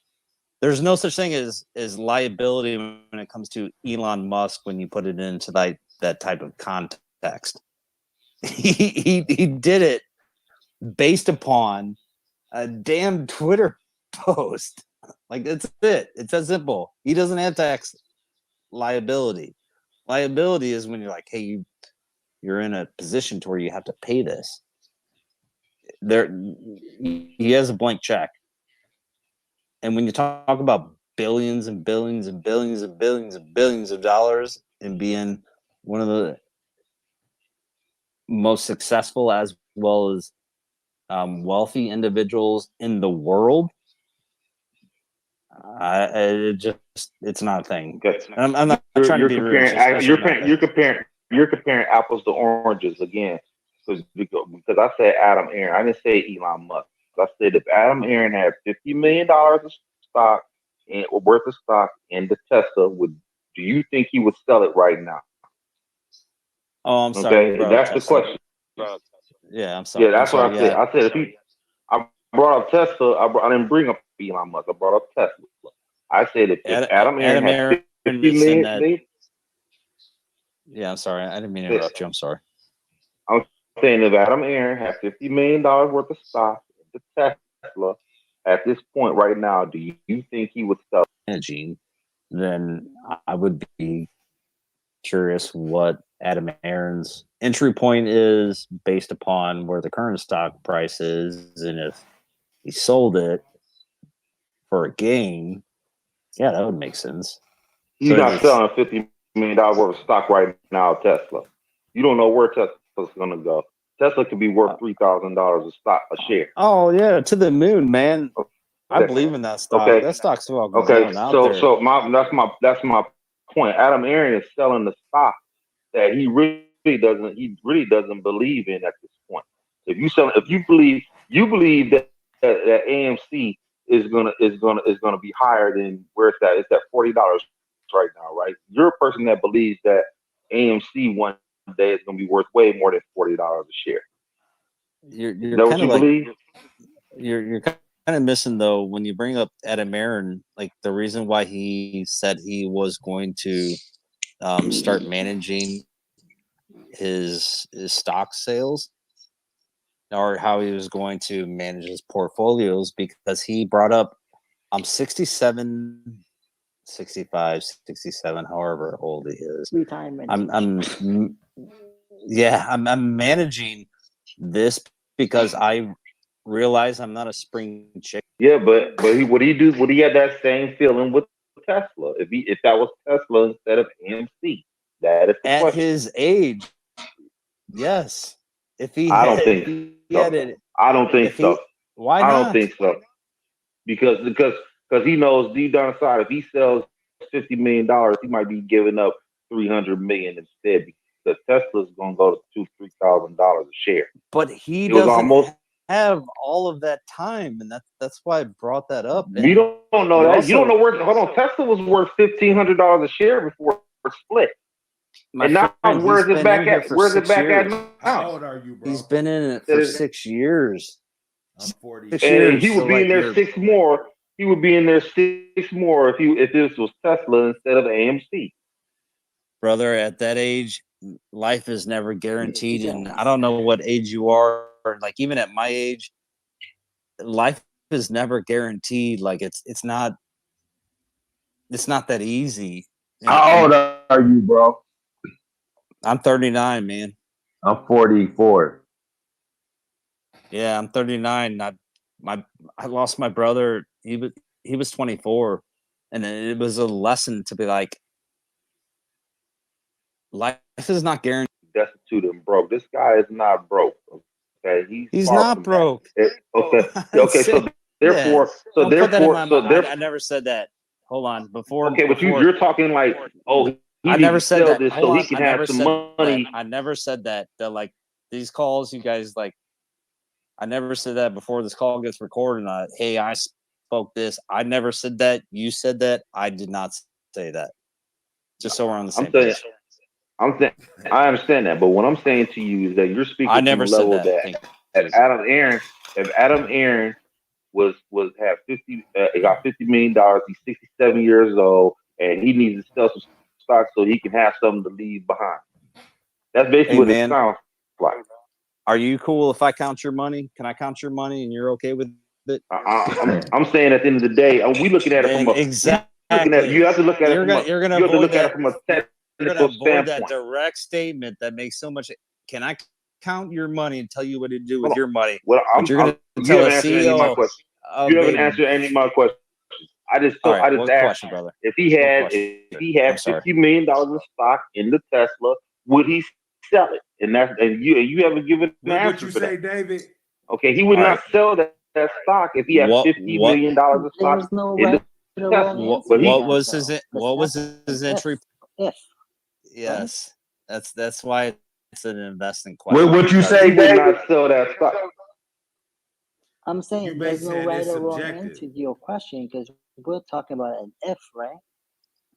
Like if he had $50 million into Tesla, would he sell it? If I say yes, then that's my right to think about it. And if you say no, then that's your right to think about it. That's because true. It's an you basically said it's subjective. That's what I mean. Right. But you don't know that that's the reason why that he sold the stock. Oh, I'm 67 years old. it's time for me to I'm go. not saying that. That's that he I'm could not saying he okay, he said that, but that doesn't necessarily mean that it's true. right, but I'm Brother, That's true. you doesn't you matter. you That's a skip if question that from we're you talking skip about, from your Tesla to then back to the AMC. What he's doing, like you're creating like this double narrative to where, okay, Tesla. The reason why I asked, That's a double up on your money. what was his entry point, and where does the cost basis now? Like it, you're like, well, that doesn't matter. Look, it kind of does. Hey, Josh. Talking about Tesla, and he bought Hey Josh, at I got a question. $500. Josh, I got a And question for you. let's say If it you was Adam Aaron 2 Josh, years ago. would you sell Right if now, you had the amount of let's say stock it's you worth had? Would you have sold it right now $1,000. if you believed in the company and thought it was going to Hey, go Josh, up? I got, hey, Josh, I got a question. True. Yeah. Josh, I got a question for Yeah. you. If you was Adam If Aaron, you was Adam you had Aaron, as much Josh, shares as would he you had, sell and believed if in you the had the Molasses amount of Company, stock whatever you the had? case Would is, you have sold it right that you were now holding for? if you Would you believed in the sell as much company of and the thought it company was as gonna Are you move? talking? sold? Are you talking about AMC? Yeah, yeah. If you was Adam All Aaron right. and you had as much shares as he had, and you believed that the Moash was coming or whatever the Yep, case is, what you are holding for, everything. would you It's sell all as the much same. of the company as he sold? Do I have, like, am I Adam Aaron? Do I have his lifestyle and the amount of money that he has made, Why couldn't you sell? Yep, including the yep. 76ers? I mean, like, is this like Everything, if I everything. was It's all the same. I would actually only hope that I could play it off and do it the way Adam But Aaron my thing is doing. why Yeah, can't Josh, you sell if during you're the in squeeze? OC, If you To I'm a can't shareholder, sell during I the. should be able to You sell cannot whenever the hell I sell during want. the So like, squeeze. if it's No, hold Why? on. I didn't say no. Why Wait, couldn't hold you on. sell? I didn't Why say can't? no, I'm sell just saying, as like him, all this. I'm I just would saying, have as done it him. exactly the way that company. he has it. Exactly. I would have done it exactly the way he's doing it. Like Different, but he's the CEO. you're different. You're not a CEO. That's the Yeah. big You're difference. not a CEO. No, I'm just saying, as him. There's a I'm lot just of Okay, but saying, he as just dumped him. right now. That's what So I what if mean. people There's a took lot his of eyes stance on and said, him. you know what, What Adam he Aaron's does. So selling, if he so I'm sells during selling. the squeeze, basically So that's either what way, he's signaling to everyone that hey, if I'm dumping, everyone else is dumping. Therefore, it's market manipulation. That's why he can't sell. so basically, Okay, well, he just dumped right now. So or what this if people 50 million took they his saying stance and said, you know what, he didn't Adam necessarily Aaron's sell selling, it, so he so needed I'm to selling. sell. Is that what That's they're the saying? reason. So why either he moved way, his stock to. That's the reason why he moved his stock to J.P. Morgan, a third party that handles it for Correct. him. Correct. so basically, It's not. with It's this not. It's not 25 gonna get million dumped in the or market this 50 million, they said all at once. he didn't necessarily sell it, so he didn't just sell. Is that what they're saying? It did not get dumped into the market to move price action in a direction all at once. It will be a staggered event that will happen that nobody will know about, and it will happen. It wasn't something Exactly. they So at just the end of the came day, in still and 50. said over a period of time. And with the amount of shares, and if you are in AMC or even though trading volume, it is a massively small percentage that is irrelevant. So basically, It's like so basically, what On you some of the saying, days we're even running, though we've they 200, saying he sold 300 his million shares, he hasn't Y'all trading like actually volume. sold his share right now. y'all It's trading just the volume is fact like they y'all. I be putting the seeing news 30, out 40 there that he is going to sell, but Yeah, he right might not now have on sold a it good volume is all. day, we like. could Is that be what you guys are 200 to saying? 300. So Y'all haven't seen basically, that in so long. so basically, what you saying, even though they saying he sold the shares, he hasn't actually sold a share right now. It's just the fact they putting the news out there How that many he shares? is going to How many sell, shares is he putting out but in the he market might right not now? Do have you know? sold just yet. Is that what you guys are saying? Exactly. But it he's did going not. to sell. It did not get dumped into the market all at once. It wasn't like that. It wasn't that type of event. We even talk about today. The volume was 26 mil. Like How many wasn't a shares? one-time event. So it's How many around shares is $1 he million putting out range, in the right? market, Josh? Do you know? Off the top of my head, I do not. Well, I I'm think it's close, like a but million shares.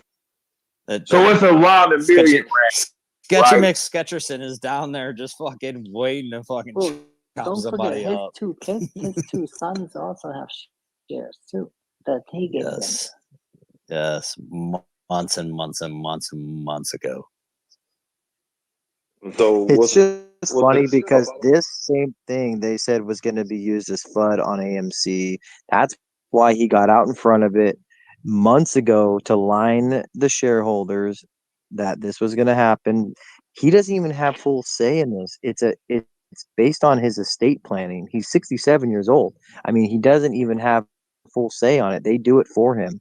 And yeah, I mean, the optics of it, people are going to try to do anything to spin it in a way of negative towards AMC. I mean, this is what we deal with on a daily basis. Every media publication that comes out, Yes. pushing this negative shit.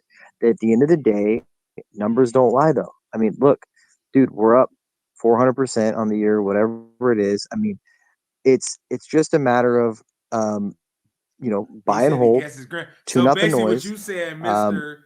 As the I numbers can't just see your keep whole coming name, in Mister. and we You keep basically paying saying down you debt holding this and we bitch keep all the way, coming you out with standing 10 better toes movies, down, this straight thing is up. going to eventually, Hey, I those shorts respect have that been shit. covered. Hey, I And that's what respect it. this is They're all not about. going to cover. Flip, I can't see your whole name, Mister. You basically saying you hold this bitch, although you standing 10 toes down, straight up. Fuck yeah. Hey, Bro, I respect that shit. I'm Hey, I respect so it. convicted. Let me tell you why. Bro, I was in Neo last year. Okay, I got in at $8. I watched this thing. I watched Neo go all the way to 50. I got out. I played the dips. I played the rips, all that stuff. This is not the same type of scenario. This is all about what GME did, kind of showed us the way on. Now, I know GME is different. They have a smaller float and, but we also have a lot more, shareholder base. We own the float. We own 80%. Retail owns 80%. Okay. And what's strange about that is institutions keep buying it. And I don't know how that's possible because I'm not selling. I know I see the same faces here holding the stock. So where are they getting the shares? There's so much shadiness that's gone on between and now I don't know if you've heard of a company called Ater, ATER, that's the ticker. The CEO is actively proving that there's naked shares, or I don't know if it's naked shares or synthetic shares, but to suppress the stock price. And signed up for something. They was trying to tally everybody's shares. Is that what you're talking about? System? Yeah, and it totally backed up. Statistics backed up based on the sample size that there's between like 1.5 billion or something crazy outstanding shares of AMC, and there's no accurate way right at the moment that we have to tally all these shares that are outstanding that they've issued into the market. But the point is that I'm not gonna just sell my shares. What I look at as a lottery ticket here, because the fact is they got caught. They got caught, bro. They didn't see this coming. They didn't I swear, see. I've been hearing this for damn near a year. I've been hearing this. I've been hearing all this for a year. A year in financial time is not that long. I don't know. But people were saying the shorts was going to soon cover, months ago. All I saw, and they still like on haven't. YouTube. Okay, and they're not going. Yeah, I'm talking about AMC. And you're invested in it. You're invested in AMC. Okay. No, I'm not invested in nothing. I'm not putting a dime in AMC. What does that matter then? What are you See, talking at those about prices? then? Okay. At those Why are you prices, so they can convicted afford about to. I got in at $10 average. Sounds like you're getting some DMs you know from like a listener. It's worth the hold. Yeah, you know what I'm saying? No. I was in. I'm just saying. See, at those prices, they can afford to play this shit out and see what it do. If you in at a low price like that, You know what I'm saying? Like, I guess it's worth the hold. You know what I'm saying? King have the shorts covered with GME? No, they're not. No, they haven't. Oh, hold on. So it's Poison with AMC, but it's not with GME. Even though GME only has GME. From my understanding, GME only has 10% float. You only can give me whatever 10% short. You can give me whatever excuse you're about to run down the mill with, and Go ahead. whatever DMs you're getting down from the listener down there. I see her. Continue. They haven't covered, but that's okay on the GME. However you dice it up, but on the AMC side, if they haven't covered, it's like I've been hearing this shit for a fucking years. Like what? How do you have these two different types of logic that are completely GME people and they're wrong or any of that shit? Like that's not what's happening. But it's when I come in here, and I'm not shooting about or being rude. This context is like, well, AMC, you guys are stupid because they haven't covered. Let's not even talk about, like, I get it, GME, they haven't covered either, but that's different. I'll tell you why. You want to know why? Because GME is a better company than AMC. GME has more of a future, and AMC has no future. They just lost $200 million last quarter. This is your opinion, right? No, it's a fact. They lost $200 million in Q3. Correct? Where did they lose that? In their earnings. Didn't it have their earnings? They reported a $200 million loss from Q2 to Q3. Is that what you're saying? Correct. Let's go. All right, cool. So that's true.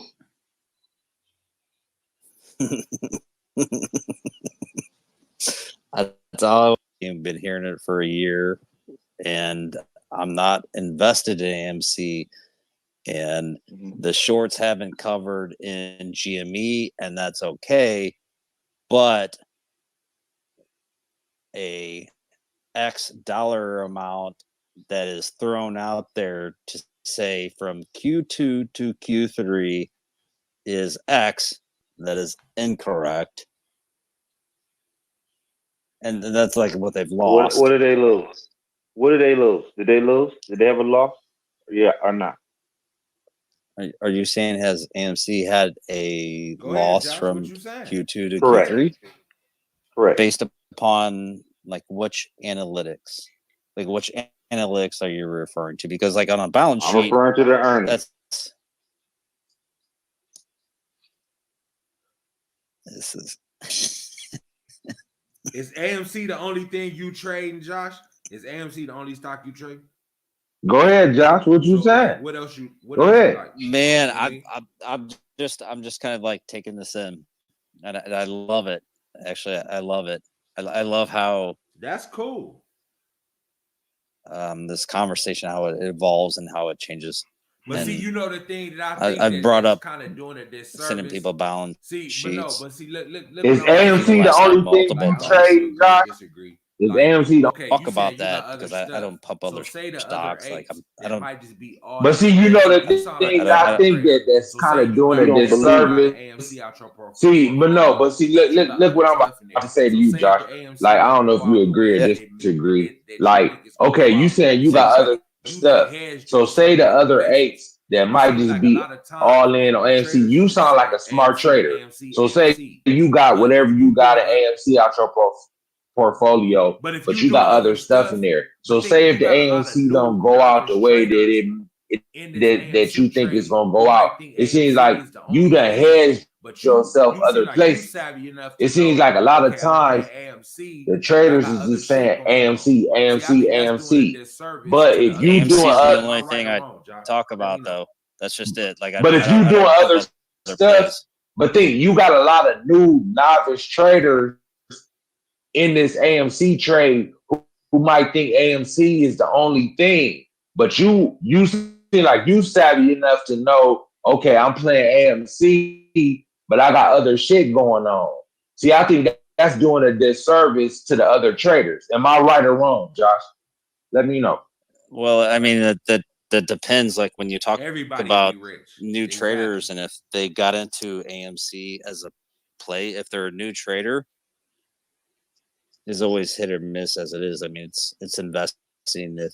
If it was 100% of the time, everybody would all be exactly. Yeah, we would all be Miller. So Yeah, like with your question, you're right. I'm sorry. I guess I misspoke. with people that are new that get into AMC, and you're kind of condensing your point down to just AMC, because there's new people that get into GME. There's new people that get into. Yeah, I'm saying any stock. You're right. I'm sorry. I guess I misspoke. Any stock. I don't believe one trader should just trade one thing. You know what I'm saying? Because so you 100% believe that AMC is gonna make people rich? I've been here, and my conviction with AMC hasn't changed for a very long time. But now, you trade other stuff.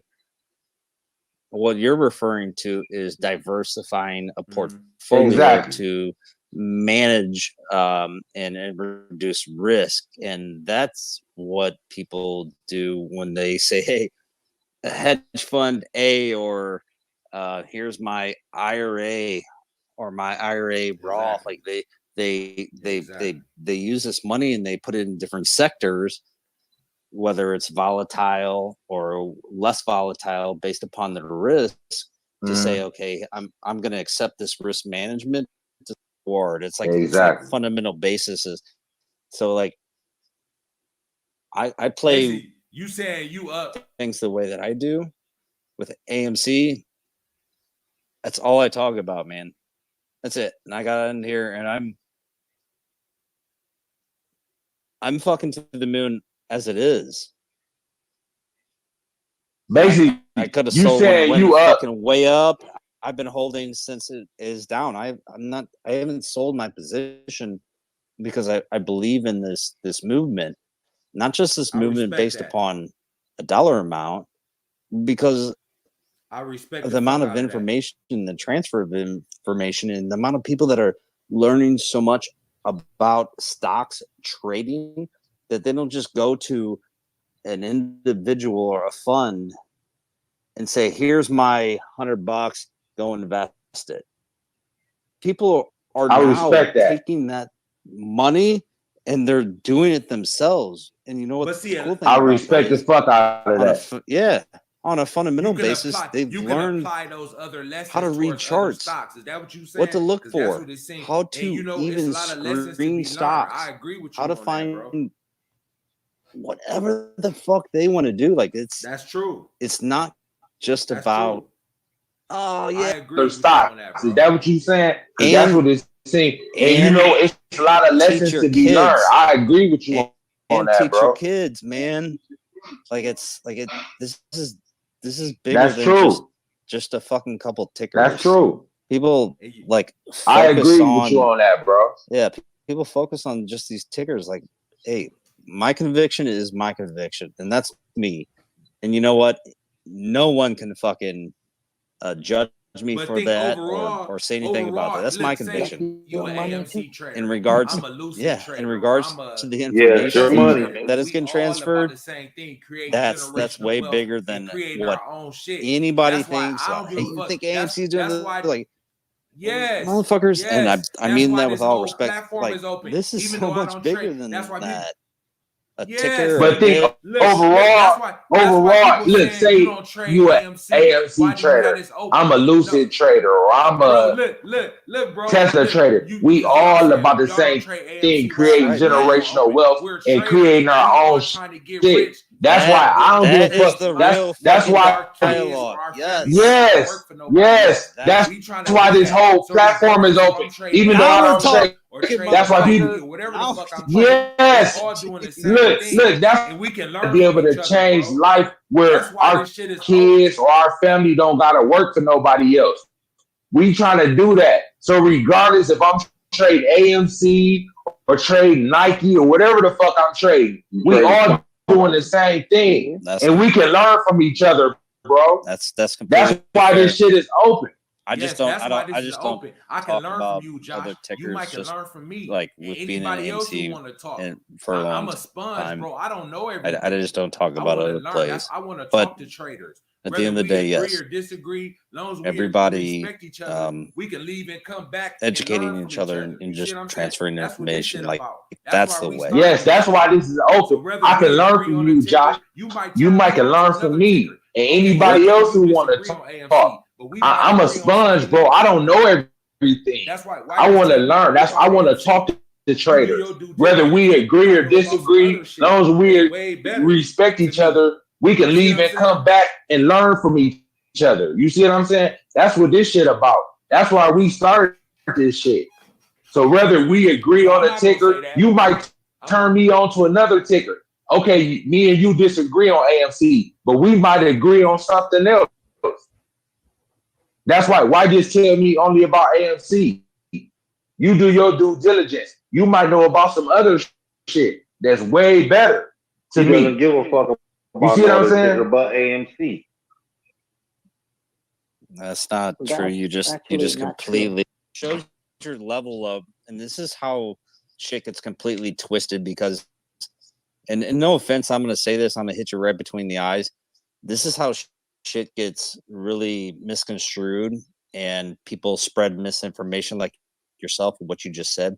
I said what I prefer to talk about, and then what I will only talk about, and what I've always talked about is AMC. I did bring up the fact that I do indulge in other tickers, but I've been in this movement long enough and I don't talk about that.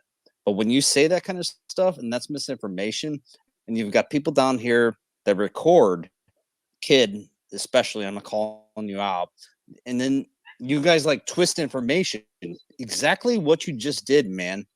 And that's not what I said. And that's completely crazy. The fact that you even came out and said that. And I know a lot of people that here listen, like, really? Is that what he said? No, that ain't what it's about. Tell him, Like, Marco, what man, was it? How dude, did y'all- do better. That's Well, Marco, get it straight. if that's how Get it this straight. is What was it, and how bro? you're to How did run y'all go shit, wrong? King, man. I thought you were way cooler than that. But if you're gonna come out and say the if you're How not did sounded y'all? like that's fucked up. Well, Marco, Okay, so get it straight. where did it go Get it wrong, straight. What Josh? was it, bro? How I'm did just y'all going. go He twisted wrong? I'm just going by Let's what you get it straight. said, man. What you said I was didn't that at say the at end of all what you just said. You okay. twisted what I said. Not okay. I You did. twisted I it, didn't twist what you said. No, I didn't, bro. man. Okay, I so didn't. where did it I'm go just saying wrong, Josh? Where did it go I, wrong? Where did he I twist you at? hold Let's get on, it No, straight. hold on. I'm not Are I'm you not against what you're asking saying, me bro. I'm just to saying let's go back explain and try to straighten it what out. I That's all just I'm saying. Let's try to explained get on the right of one. how he twisted it and how I did not say anything in regards to No, what I'm he just said? Basically, what you we were just saying, Is we that what just is that what you're reiterate. asking? you don't choose to Are you talk asking about me other to No, tickers explain? because you want I'm to not keep the I'm AMC not moving and against you what just you're want to stay saying, bro. focused on I'm just AMC. saying let's You go don't back know and about try some to of the straighten it other out. shit. That's all I'm saying. Well, Let's try I to mean, get on the right. King heard what I said. Go ahead, Everybody bro. in Go the ahead, Marco. space, actually, a lot of people heard in the space, heard what I said, and Basically what you were saying, what King you said.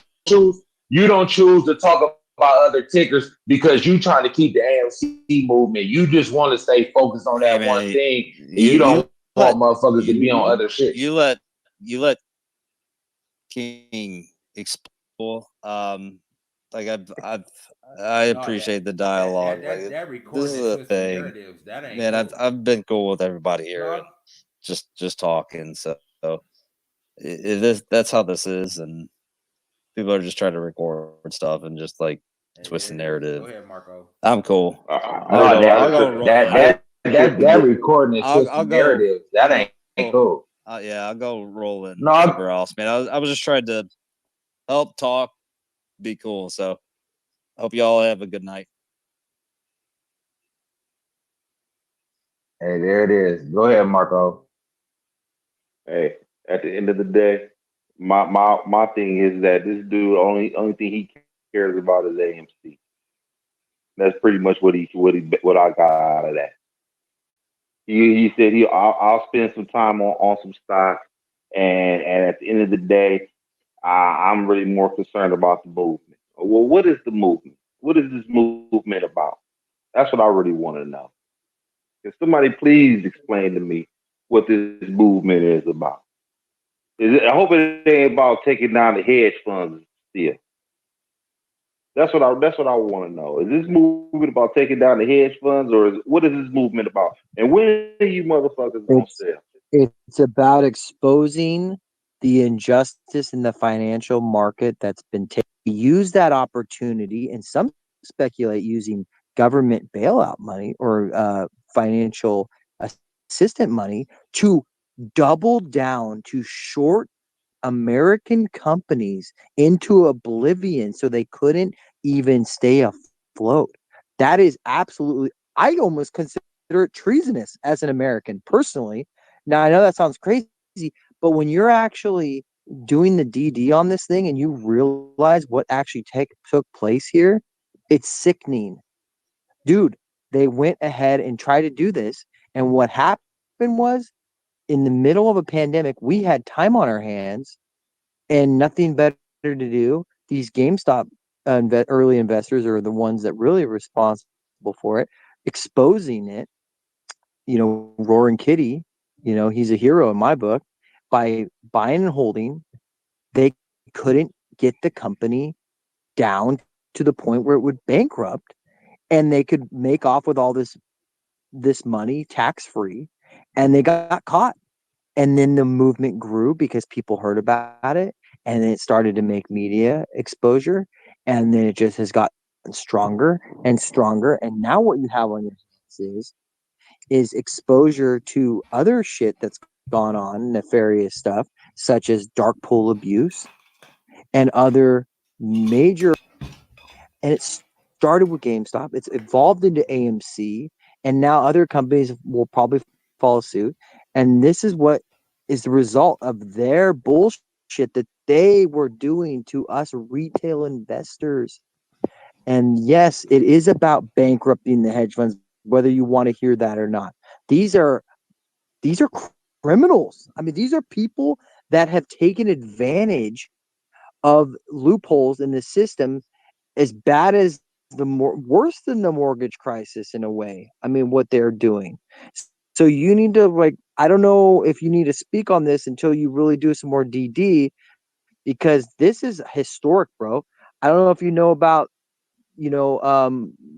Occupy Wall Street, the 1% versus the 99%, but this is a new version in my book that's taking place here, and it's taking place by hitting them in the pocketbook. So it's going to be more effective because we're hurting them in the wallet, not just standing out on the corner protesting for weeks. You know what I'm saying? This is actually hitting them to the point where they're going to close their doors. All right. So that's what this is about. Okay. So my question is this. This is my question. Okay. I've been hearing this thing. I've been hearing this whole companies. Yeah, I just told you, Lehman Brothers was in business for 150 years. They went out of business. Okay, Standard Oil. Is there Standard Oil anywhere? I don't see a Standard Oil anywhere. They've been around for 100 years. I mean, bottom line, American companies go out of business all the time. Why do what? Right. The only reason why this is the problem. This is the problem that we have. But this when is where you take advantage of a pandemic and you double down is where I have the problem. That is where if you don't see the problem in that, you need to reevaluate. Nobody's gonna give a shit about AMC getting shorted by a hedge fund. No, the average person is not gonna sit there and say, "Oh, the hedge funds are wrong for shorting AMC." Nobody's gonna give a shit. The only people that gives a shit are the people that got their money invested in it. I don't know if you want to tell me, but do you have kids? No, I don't have children. Okay, well, do you remember going to Toys R Us as a kid? I you why Yep. Toys R Us went out of business. I'll tell you why Toys R Us went out of I'm business. not asking that. They- I'm asking if you okay. remember going there as a kid. I never went to Toys R Us. Because of Amazon. Okay, I didn't either. I did. All the shit. Dude, it was an experience that my kids have never forgotten. And you know what's fucking breaking my heart is that when I'm gonna have a grandkids one day, they don't get to experience that because and I get it. There's evolution in the market and Amazon. Because of Amazon. But let me tell you something. No, that's not. They dig into Toys R Us. They took advantage, and this is the thing I was gonna say. The fact that nobody knew what was happening.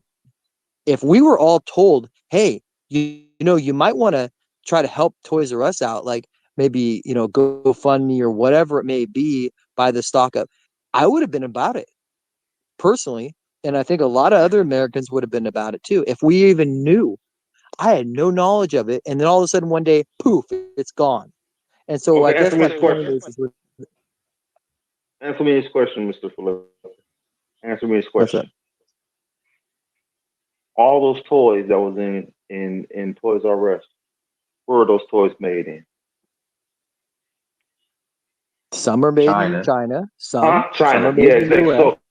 So no, some bullshit. Are made in the US. Bullshit. The majority of that shit that was made, that Toys R Us was selling, was from Taiwan, Vietnam, China, Malaysia. Yeah, that's fine. They had no American products in there. Okay, they have no American product, no buying products made in China. Not buying products. I can buy anything on Amazon. That's what you're talking about. See, this is the same debate with the AMC. You can watch a movie on Netflix, and you can go to the theater and watch Avatar 2. Let me tell you something. It's not the same thing. And if you're saying it is, you're just lying to yourself. But you brought Toys R Us into the fold, saying that it was an American company. Because I can go on Amazon. Majority of the products that they selling is made in Taiwan. I can go on Amazon and buy anything that was in a Toys R Us during that time. You know what I did? I opted to take my kids there so they could touch it, they could ride on it, they could experience it. Yeah, it was a family. It was a different deal. You get emotionally connected, bro. And this was you saying like how the kids get on the store and ride the bike and shit like that. You can't do that at Amazon. I don't. He basically saying the whole the experience. I'm talking of about it, Toys R Us. Toys R Us was never just about buying. I can buy toys at Walmart. I can buy toys anywhere. What I'm saying is it's about the experience. Jeffrey the giraffe, bro. Like the whole thing, like waiting in line for the new thing. I don't know. I connected with it. Maybe you didn't get to experience it, so maybe you can't really understand. And I get that. I experienced it, but AMC ain't that though. I don't think. No. You see what I'm saying? I think I had my first date. I had my first date at a movie theater. Okay. A lot of people remember the first time they took their kids to a movie theater. I mean, bro, like, are you a football fan? Are you a football fan? I ain't going to AMC watch that motherfucker. Yeah, I've been to the game. Go ahead, Flip. Oh, I'm just getting at the idea. You can watch football in your house too. It's the same concept, bro. We can drink at home. It's a different experience. Yes, it's involving the same idea and the same, experience in a way. But what we're talking about here is it's a different type of experience, and you can't replicate that. No matter how much they sell this idea of Netflix and the streaming services, AMC. Yeah, we can look at the numbers and say, oh, well, they're going to go out of business and the debts and all this shit. Dude, they saw the same thing when the VHS and the DVD came out, that they said, oh, well, you can get a movie in your house. Why would you going to go out to the movie theaters? They've weathered those storms. Okay, we're talking a 101-year-old company. All right. They needed this pandemic to even try to bankrupt it, and they still fucking failed. All right. And so what I'm here goes something for you, Flip. Oh, yeah. Go ahead, Mom. I'm sorry. Go ahead. Finish over. No, I was just gonna say they've tried. They bet big on this, bro. And some people speculate. Now I haven't seen enough proof of this that Amazon actually trying to look at a way. Think about this: if Amazon acquired AMC, now I don't think it's gonna happen now, but it might have been their plan. If they could have acquired that at pennies on the dollar, they could have produced movies. Now had exclusive Amazon showings in the AMC and the Amazon theaters.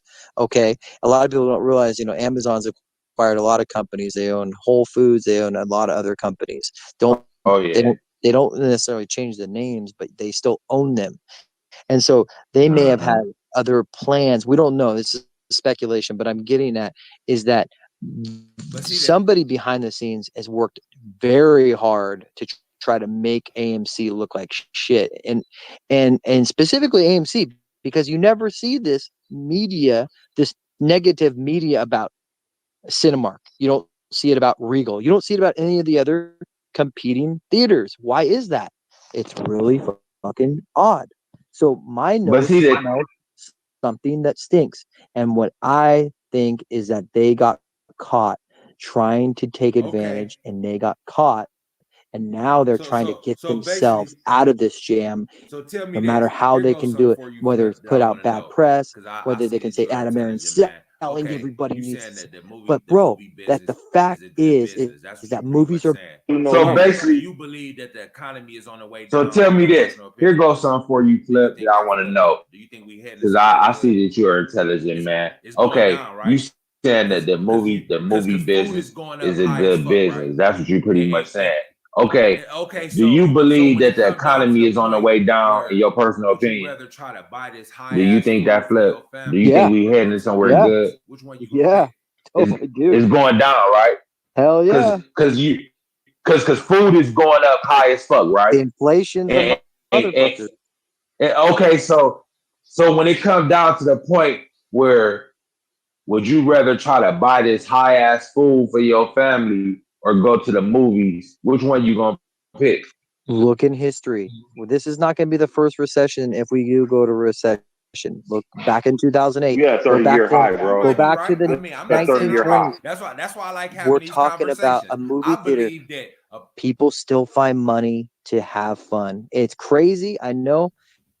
My grandmother told me she lived through the Depression, and she told me people still had money to get their and hair done. surround sound They systems still and had money shit. to go to the movies. They still had money for things that you wouldn't think they would, but they figured it out. It's crazy, bro. You might be right. I mean, I'm not saying I'm right. No, That's why I like having these conversations. no, I Yeah, and I believe that. no, because I appreciate it too. There was no. It was That, out. how long ago was that? It just got re-released again, and it just took over the Avengers Endgame because it was re-released and they allowed it to show again.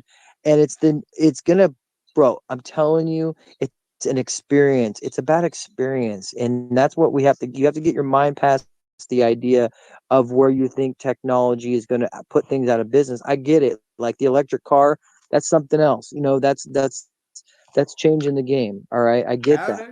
And you got to look at oil and all that, but over the long term. But with movie theaters, okay, that's something that hasn't been replicated, especially if he continues to evolve the theater's experience. We're talking alcohol now. They didn't have alcohol in the theater when I was a kid. Now they They have been alcohol. had alcohol. Now they're talking about not in California. Yeah, my time we had alcohol in a while. Yeah. Within the last 5 years, that's something new that I have never experienced until recently. That was a law. That's certain states have that. That's more forward thinking. It got brought up Now in this that call right earlier. there, How about that could DraftKings? keep them Think alive. about how many states are that legalizing could keep them alive sports right there, gambling. bro. What if they put, and this was my idea, came back in February, I posted it up. What if they put a sports book? And I know that people are kind of, anti-gambling, but it's becoming more socially acceptable with laws passing, and this is I this. agree. Do you think they're going to be willing to do that? Yeah.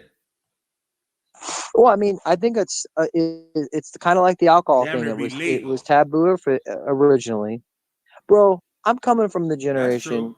that marijuana. I mean, when I was a kid, marijuana was such a big deal, like such a big deal. No one smoked, bro. Within my lifetime, I've watched marijuana go from the most, Damn near be legal. crackdown thing, and now, bro, everybody's smoking bud. I mean, it's edible. That's Like, it's so true. acceptable.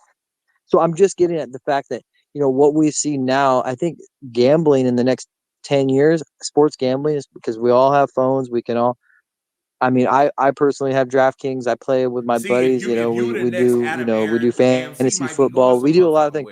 These are things that weren't out That is so 10, forward 15. thinking. What Where I'm somebody saying would is that you say, go to a where you theater to could watch get the new game. investors. Say you How putting cool would it that be to type throw of plan $20 out. on the A new game? investor would You be know what I'm more likely saying? to invest in Through a it and be like, you DraftKings know app what? or some I kind of like the kiosk. I direction mean, you they could do it on going your in. phone too, You but see what I'm maybe there's saying? some kind of like, you know, kiosk there that you could collect your winnings. I don't know. It's just an idea. Maybe the theater could become. See, if you the next Adam Aaron, AMC might be going some motherfucking where.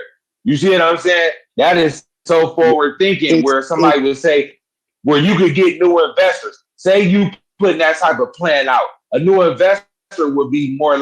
Certain people's morals. You know, gambling's a touchy subject. You know what I'm saying? And it's still just kind of being accepted socially in a lot of states. And I think long term, though, definitely this is something they can look at. They've got to bring in new streams of revenue. And I just thinking, you know, it's not ready yet. We're still just establishing, you know, the new business models that they're looking at now. They're talking about getting into the popcorn business. I don't know if you knew that. That's light money. Yeah. We heard that. That's light for them. And that's a huge one, bro. Like people aren't even talking about the profit margin on popcorn. It's like 90%. And it's like we're based in Kansas. I mean, the headquarters of AMC Theaters is Kansas. So I don't know. Maybe they got hookups with corn farmers. I mean, just think about it. Like to me, like it's such a low overhead business, and you know, I know I personally will go buy an AMC brand popcorn over Orville Redenbacher just because I'm an AMC investor. But if they do some cool shit like Cracker Jack, let's say they put some kind of prize in the pack, like some collectible NFT or something crazy like that you can get. Shit. Kids love that baseball. You got a lot of You got a lot of dreaming with that, dog. That's a lot of shit they not gonna do. But you know what? That's good thinking, though. See, that's dope. She's gotten an email with him. She's got other things. You know, people come up in the space and they bring things up, and what, you know, people are listening because the movie theater, the movie ticket, collectible movie ticket NFT was brought up in like July, August. That's dope. He just said it in the earnings call. He said, we got companies on it right now trying to develop the NFT movie tickets. We're talking about Shiba Inu. I see my profile picture. I'm big into Shiba Inu crypto. Yeah, we fuck with that too. Exactly, bro. And I'm saying, like, he's listening, and that's what you don't. I mean, you don't get that from another CEO. I mean, I've invested in a lot of other companies. I've never seen a CEO listening to his shareholders like this, and actually, you know, taking action. And bro, if that doesn't get you fired up, like, I don't know. I mean, for me, that has just given me so much more conviction in AMC. And guy's an older cat, but he's got young sons, and his son, I don't know if you follow Trades Trey, but he's a big YouTuber, talks about AMC. Yeah, I know who that is. Yeah, so Trey's on YouTube, and his son, who's like 30, whatever. Like, all that is just keep people to keep buying that damn stock. Well, keep buying the damn stock, and they'll keep opening more theaters, and they'll keep having more cash on hand, more of a war chest, as he calls it, to do more offensive moves to keep building the company to the point where they can't deny the profits that they're bringing in. I don't see it, man. See, now, if he taking that money and doing shit like you saying, starting a sports, say he collecting all this bank and said, you know what, we starting a sports book. We doing the NFT. We're actually implementing the NFT tickets. Then you can say, you know what, AMC, just like how they saying GME is giving the crypto dividend. Once you start seeing shit like that, that's more enticing. You gotta entice people to put their money in. Okay, but what moves are they making for that? What moves are they making to show that they're doing something like that? They just announced they're gonna accept Bitcoin, Ethereum, Litecoin, Shiba Inu, and it works. Dogecoin's officially going to be started to be acceptable. They're just, bro, it's like turning around an oil tanker. I mean, it's not going to just happen overnight. It's a slow process. shorts, haven't covered. Bro, these guys got caught. We're talking billions of dollars here. They're not just gonna, you know, come to an epiphany. You know what? That's right. We got to cover. When they cover those short positions, they're not just covering. They're going to probably go out of business, bro. They're going to be liquidated like Melvin Capital. Melvin Capital, okay, I don't know if you know Melvin Capital. They were big short sellers of GameStop. They had to take money from Citadel back in January because they were that overextended with their short position. And then they're pretty much out of business now. Okay. They got caught heavily doubling down, shorting GameStop. And a lot of people won't realize there's so many banks that are shorted the shit out of AMC. Susquehanna is one of them. There's a lot of other Jane Street. There's if you look into the filings, I mean, these companies have short positions. Now we don't have access to know, how many there are or whatever, but there's speculation out there. And so as investors, we just need to hold the line and just look at the fact that we keep making moves and the money keeps coming in. And I have confidence that eventually they're going to have to pay back those short bets that they took. Okay. So my question is to you. Are you seriously going to sell your Shiba to buy a fucking movie ticket? No, it's not about that, bro. Like, and a lot of people have used that and then said, well, why would people use it's the same thing with Dogecoin. Like, I wouldn't Bitcoin any of it personally. But what I like as an investor is the fact that he's saying that he's willing to accept these cryptos. Okay. What that does really, like, if you really think about it, to me, it's that he's going to open the eyes of okay, you know how many people hold Shiba Inu, the Shiba army? I don't know if you've seen it trending. Doge. Oh yeah, Doge army. We're part of the Shiba army. I own Shiba. So by him saying it, he's putting us out there as one of the only companies, the only company of Shiba Inu that would, the only major company in the United States, if they accept it, that would be major news headlines. So what it does is it's more of an advertising campaign. It's a real strategic move if you think about it. Because how many people across the world are holding Shiba Inu and they hear this headline, it's kind of like, oh, Shiba Inu is going to be accepted at AMC. Like, what the fuck? Yeah, I got you. All of a sudden what that does is it turns a lot of people onto AMC. They're not going to probably, I don't personally going to sell, use my people. So you saying it's kind of like cross marketing to a certain extent. Like when you, yeah, I got you. 100%. I got you. That's why they wanted. That's why they want to do a combo. They want to do some kind of partnership with GameStop too, because all it does is it just brings in all those eyes, the type of people that are going to support those companies. It becomes a cult following. I mean, people want to buy. It's a branding, bro. And the thing is if you're into Shiba and you're a dedicated Shiba holder like myself, and you see a company like AMC doing that, you might join an AMC space call that's talking about Shiba and AMC making some kind of deal, and all of a sudden you start hearing about AMC and what the whole play is. It's huge. Look at Loopring. I mean, Loopring.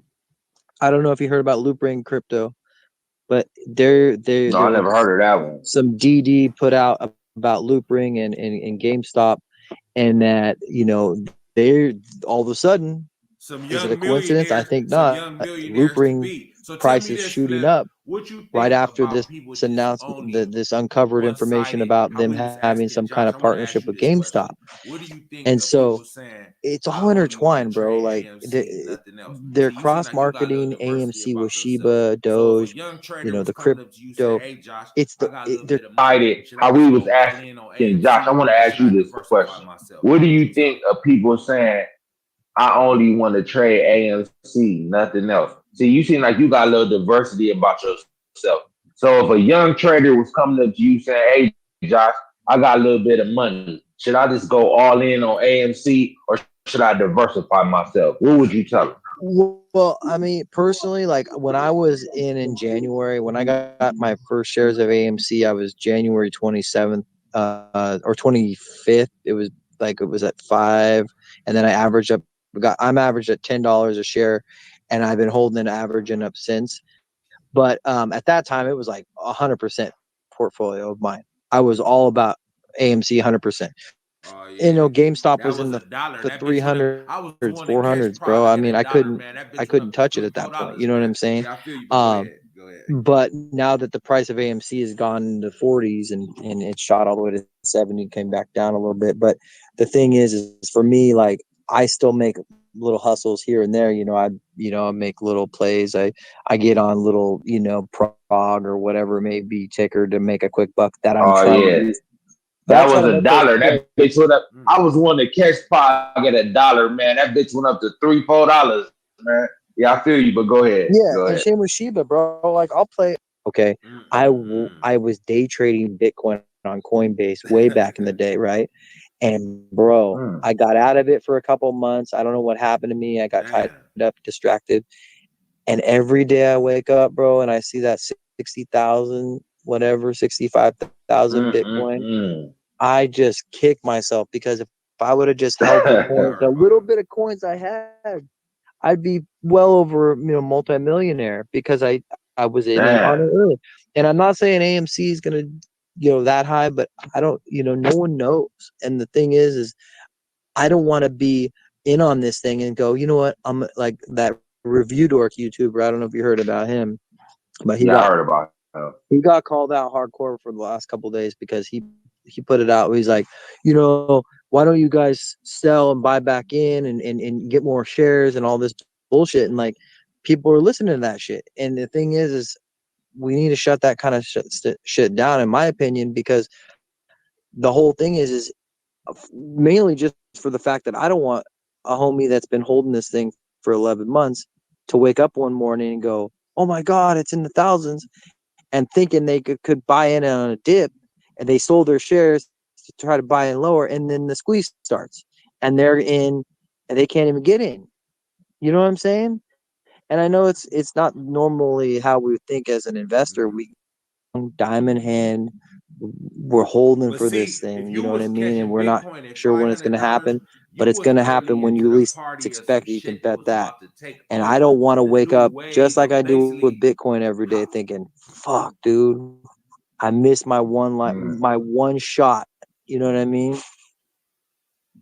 But see, if you was catching Bitcoin I at feel you. $500, you was It early was into the so new. party of some shit that You was didn't about trust it. to take over. Yeah. The new But they wave weren't. of But basically. let me tell you, they were not saying that. I feel you. There was so much FUD, so much, banks were coming out with saying that they're going to crack down on crypto. They're still doing that shit. But I back feel you. then, I feel you. Bitcoin was talked about. It was going to be It was so new. it was going to That be you didn't trust. regulated. It was going to be. Yeah. It might just be completely Yeah. illegal. You know what I'm saying? There was so much FUD out there. You didn't know what the fucking believe. And I was making a little bit of gain. And I guess what I'm trying to do is equate that to these young investors that haven't been through something like that with AMC and Jimmy. They won't tell you this, but this thing can go potentially to the moon, because if you look back at a squeeze in 2008, which is the Volkswagen squeeze, you probably heard about that. Okay. Yeah. Shares went from like $20, $30, $40, something like that, to $1,100, $1,200 a share. And then they shot right back down. And that's a different scenario. That was a different deal. That was with company Porsche. too. Yeah, different company, but they weren't doing good at that time. Volkswagen was struggling, and Porsche, the company, their sister company, set up, and saved them. They held up the shares, and they saw what was going on with the hedge funds over there, and that was a different scenario. And the government was a little bit involved on that deal. But what I'm getting at is no one to this day would believe me if I told you that the Volkswagen was the most valuable company in the world, at that time. But it was just because of that scenario. And the same shit can happen with GameStop, bro. And the same thing can happen with AMC. If you look at the numbers and if it plays out as we believe it could, which is when they start having to buy back those shares that those shorts, and then you add in these synthetics and all these failure to delivers that What you think, they've Marco? failed to I mean, deliver on, y'all got that they've points, but hidden so in basically, if you was telling these different. if you was telling a young trader, so you would tell him to go all in AMC, nothing else, don't look back. I mean, what you think, Marco? I mean, y'all got points, but so basically, if you was telling a young trader, so you would tell him to go all in AMC, nothing else, don't look back. I would. Everybody's got their own, their own situation. Like I would say, I like to have a little crypto because with inflation going up by the day, Exactly. In this situation, bro. If you don't have crypto, in my opinion, I don't know what the fuck you're doing. You gotta hold some crypto. But I mean, I'm not a financial advisor, but I'll tell you this, bro. I played plenty of plays the last few years. I made a shit ton of money on Neo last year. I played other plays, Palantir I made some money on. I'll tell you this, bro. I never made the kind of money I made on AMC, and I still believe that it's not that I believe, it's just the numbers show that they haven't covered those positions. And so if they can get sentiment to drop and make people feel like, oh yeah, this shit ain't happening, and sell their positions to get the price back down where they need it to be, then sure, they'll cover and there will be no squeeze, right? But if the sentiment can stay where it is, these smaller ones are going to have to cover, and that's what we're waiting for. So as long as that's the play, we're just going to hang tight. We're gonna continue to keep each other stoked. Being in these spaces is huge in my opinion, because when I see a huge space of AMC, GME people, it fires me up. It reminds me that I'm not in this fight alone. There's millions of us, bro. 4.1 whatever million AMC holders and however many GME holders, and I mean, this is not something that they ever saw coming, and me either, really. When I got in, I was just hoping to make a quick buck, and it's just kind of grown, bro.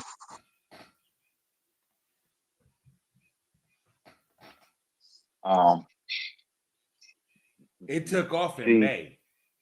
The problem that I've been seeing is I've been hearing this stuff for over a year.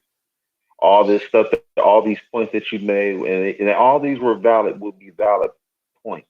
But the problem that I'm having, I wouldn't say over a year. Yeah, it's been about a year. For as long as people have been crazy about. Well, AMC really didn't pick up, and I mean, people have been holding AMC for years.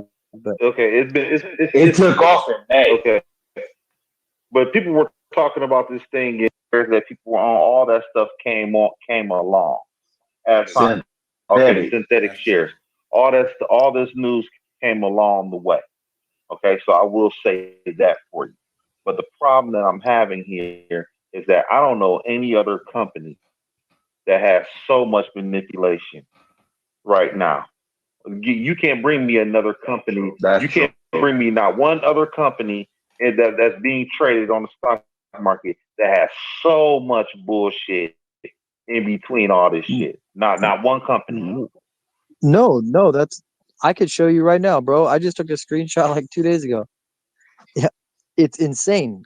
GameStop, AMC, Bed Bath and Beyond, BlackBerry, COS, what we call the meme stocks, the original meme stocks. Okay, that's what they were called in the media. Okay, here's the thing: they all run exactly the same charts. You look at these screenshots of these charts, and they're exactly the same. I would agree with you on that. I would agree with you on that, but mathematically impossible. Okay, but think about it like this. That should right there gives you more conviction. Okay. That gives you more conviction. That's actually not true, that they're running these algorithms. That's actually not true, though, because last week Bed Bath & Beyond gained like $15 in one day. Yeah, that was because of the merger with Kroger. And there was, I'm not saying it's every congruent like that. When they all run congruent and like there's that. No question. AMC don't do nothing. There's no question. Okay, AMC. I'm not gonna. They don't do nothing on them days. AMC. Okay, why on a day when great news comes out? Okay, Cinemark, Regal, the other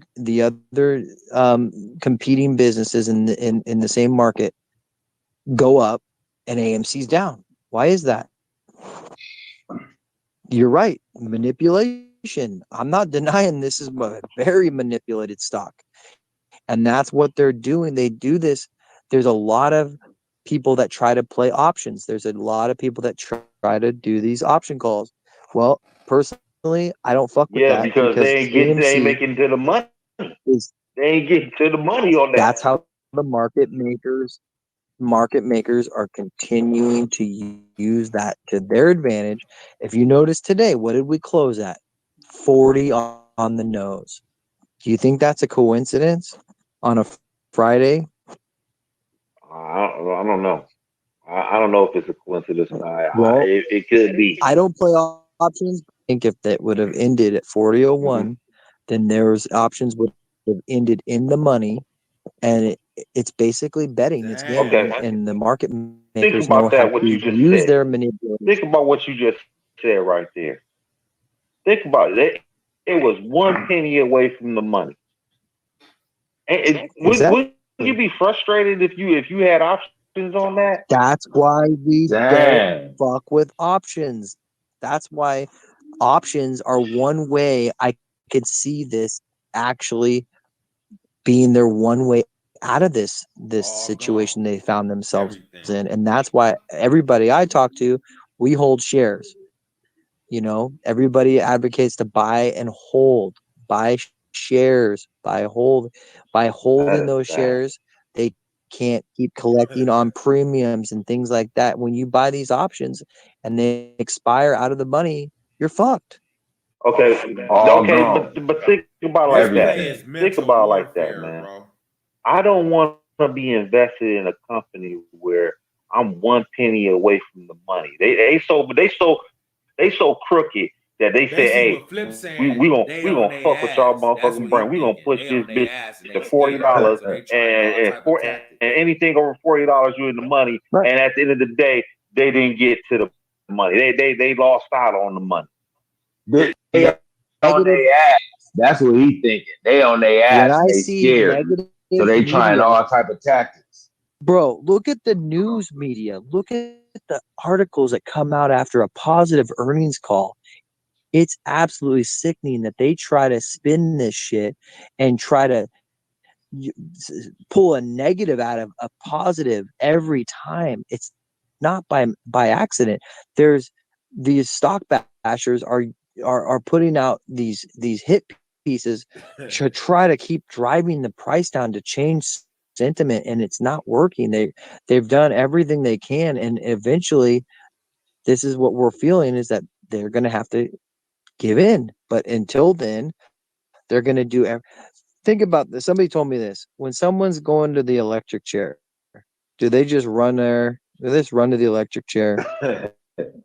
No, they're going to drag, scratch, pull their way, anything they can't, fight their way to that. You know what I'm saying? It's the same concept with these. It doesn't cost us anything to hold, right? It cost them every day, because when they took these short positions out, they're paying interest on these. There's a borrow fee. What up, Josh? Okay. And the higher the price of the stock does go, the more pressure there is on these people with it. Josh is back. I thought he was gone. What are you doing back here? I'm gone. What up, Actually, Josh? I had somebody send me both King as well as 10% your guys's what did we say? YouTube video that you guys did back in June, and disappointed in you guys. I didn't know that you guys were rolling like that, and the way you guys were putting people down, and some of the shit you guys said was pretty fucked up. So I didn't. What did we say? You guys really like that. Well, what do we say? What do we say? And if you have any questions, No, what do we say? What did you like? What did you like? We didn't say. What did you like? Man, it was pretty fucked up. What was we say? Actually, Okay. What was it? You don't know what it is? Oh hell yeah! No, we want to know. We did so many Which shows. video? There's so many shows we done. Tell me what enlighten us. Shit, man, I don't know. It was Hold on. a video that you guys posted back 4 months ago. I mean, shit, you got 38 thumbs down, 0 thumbs up. We was called niggas. AMC we was stopped called niggas. Trey. Okay, what was that? it? Just for trying Okay, to voice our. It was messed some, up. it was You some guys people, were kind of doing that. Like it was. Whoa, wait a minute. We got receipts. Hold on. Let me. We got explain. receipts, bro. Hold on. We was called niggas. We was called niggas. What kind of shit is that? Just for trying to voice our. It was some. It was some people. It was some. No. It was. Hold on. It was some people. It seemed. Hold on. Let me explain. It was. Hold on. It was some people who seemed like they was on Trey's behalf. No, but you said Trey in your video. We were talking. You said Trey. But we were talking about Trey. We were talking about Trey. We were talking about Trey, and then people were coming to his defense, calling us niggas. So it seems like those were Trey people. What I said was we were speaking about Trey. At that time, we were going at Trey about things that we disagreed just so we're on the same page. Like, if anybody says that, yeah, that's fine. But we showed proof. We showed proof we was called niggas. If you probably just watched the video for a second. Look all the way through that video. We showed you. Did you say Trey said that? What kind of shit is that? No, hold on. What I said was we were speaking about Trey. At that time, we were going at Trey about things that we disagreed at, and then people calling us niggas. Well, nobody should ever say what kind of shit is that? Nobody should ever say that, but you're kind of twisting the way that that the video. You saying the video was titled basically on some clickbait title type shit. Basically, pretty much what you saying, right? No, that's not what I'm saying. And I gotta finish. I was like, man, what is happening? Like, obviously, nobody should ever talk about anything like it's like that. That's crazy. We was attacked just for. We was attacked by guys. I think I was attacked. Just like we was 15 attacked minutes in, maybe or so. Did we disrespect anybody? Josh, the mic been open for you ever since you came in. Nobody like, was that's we may not not talking agree about with one person. everything That's you talking about said, everybody. Like, but the mic, you always was able come on, to guys. your voices. Okay, we was attacked by somebody said this to me. We was attacked. You guys were coming at me. We was attacked. Coming at me fucking hot tonight, and I left. And then somebody was like, "Hey, these guys." How did we come at you hot, Josh, the mic been open for you ever since you came in. Nobody was hot. We may not agree with everything you said, but the mic, you always was able to speak on your voice and say whatever you want to say.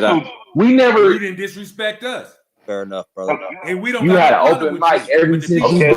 I appreciate it. We didn't agree with. Okay, we didn't call you out your name. I disagree with you about AMC, but at the same time, I ain't disrespect. And then think about it. We didn't disrespect when we first started, and you didn't disrespect us. We didn't disagree with the A. And we don't got no problem with you. We like, damn, but the people calling us niggas because we didn't agree with Trey. I don't think that was fair. And this was when we first got in. Even though you don't agree. Even though you don't agree with Blue Check, he's see, and then think about it, Josh. This when we first started going against whatever we didn't disagree with the A, and then we get attacked. We like, damn, are these people racist? Then the longer we got to being in this shit, we became friends with Aaron Blue Check. Even though you don't agree, with Blue Check, he's an A. He's holding AMC. He's a part of our crew. Anybody else in this room? We respect him. I respect you. Marco respect you. Hey, we disagree. You a traitor. You trying to do the same thing we trying to do, like we said before you got off. We all trying to get rich off trading stock. I respect you. You doing the same thing I'm doing. We just don't agree on one ticker. Do that mean that you might not agree with me on another ticker? I have no problem with you, Y'all bro, got what y'all got, but at all, we or respect anybody else in everybody, this bro, who room. trade stock because We just don't this agree game on ain't for AMC. everybody. But Everybody we doesn't listen have to the what. balls to put their That's money fair. up and invest in a company and take that risk. So anybody who willing to do that, I respect the Hey, fuck out. oh no, y'all got what I'm scared of y'all this shit. got. But hey, we Just for respect the fact that everybody, you bro, doing who it, trades I stock. respect you. Now, Because like I said, think, we don't this agree on game that ain't for ticker. You everybody. might be right, Everybody I don't might even be have wrong, but the you know what? balls to Time put gonna their prove money for up whoever and who right invest or in a wrong. company and take that So hey, risk. if you right, come on here and tell So us we ain't shit. anybody who We'll willing listen to to do you that, I and let us. respect the You can fuck out talk of it. bad about us, as long as you Because a respect lot it. of And y'all people motherfuckers scared need of to know this what the shit. fuck y'all was talking about. So I just make for the X fact amount of that you money. doing I'll it, let you I come on and respect say you. it and listen Now, to like you. I said, We we won't don't say agree nothing on the to you. ticker. You might be right, I might be wrong. But you know what? Time's gonna prove whoever right or wrong. So hey, if you right, come on here and tell us we ain't shit. And we'll listen to you. And let us talk. You could talk bad about It's all the same as long shit as you to a respect it. certain Y'all extent. motherfuckers know what the fuck y'all was talking about. I made X amount of money. Hey, I'll let you come on and say it and listen Yeah, to but you. And won't say I nothing to you. know GME's like badass. So like I've never like said it It's all isn't. being recorded. Look, That's the I don't think narrative you that know people bad push. news. Like You just just got because an you're in opinion and you standing 10 AMC, toes down well on then what you don't believe. believe in Who the fuck GME. can't respect Like that? That's why we I kept the mic personally, open. Hey, It's if you all the disagree same with I've us, shit never to a said I'm certain that. sure extent. you got That's how like this you won't narrative gets expose. switched, and that's how like Just got an opinion No, and you standing 10 toes what down on what narrative? you You believe. saying that we Who go the ahead. fuck can't respect that? That's why we kept the mic open. Hey, you disagree with us. But I'm I sure didn't you say got I like you disagree with won't you. expose. You keep seeing that. You keep speaking for me. That's what I'm talking about. This narrative. No, We, what let me narrative? speak.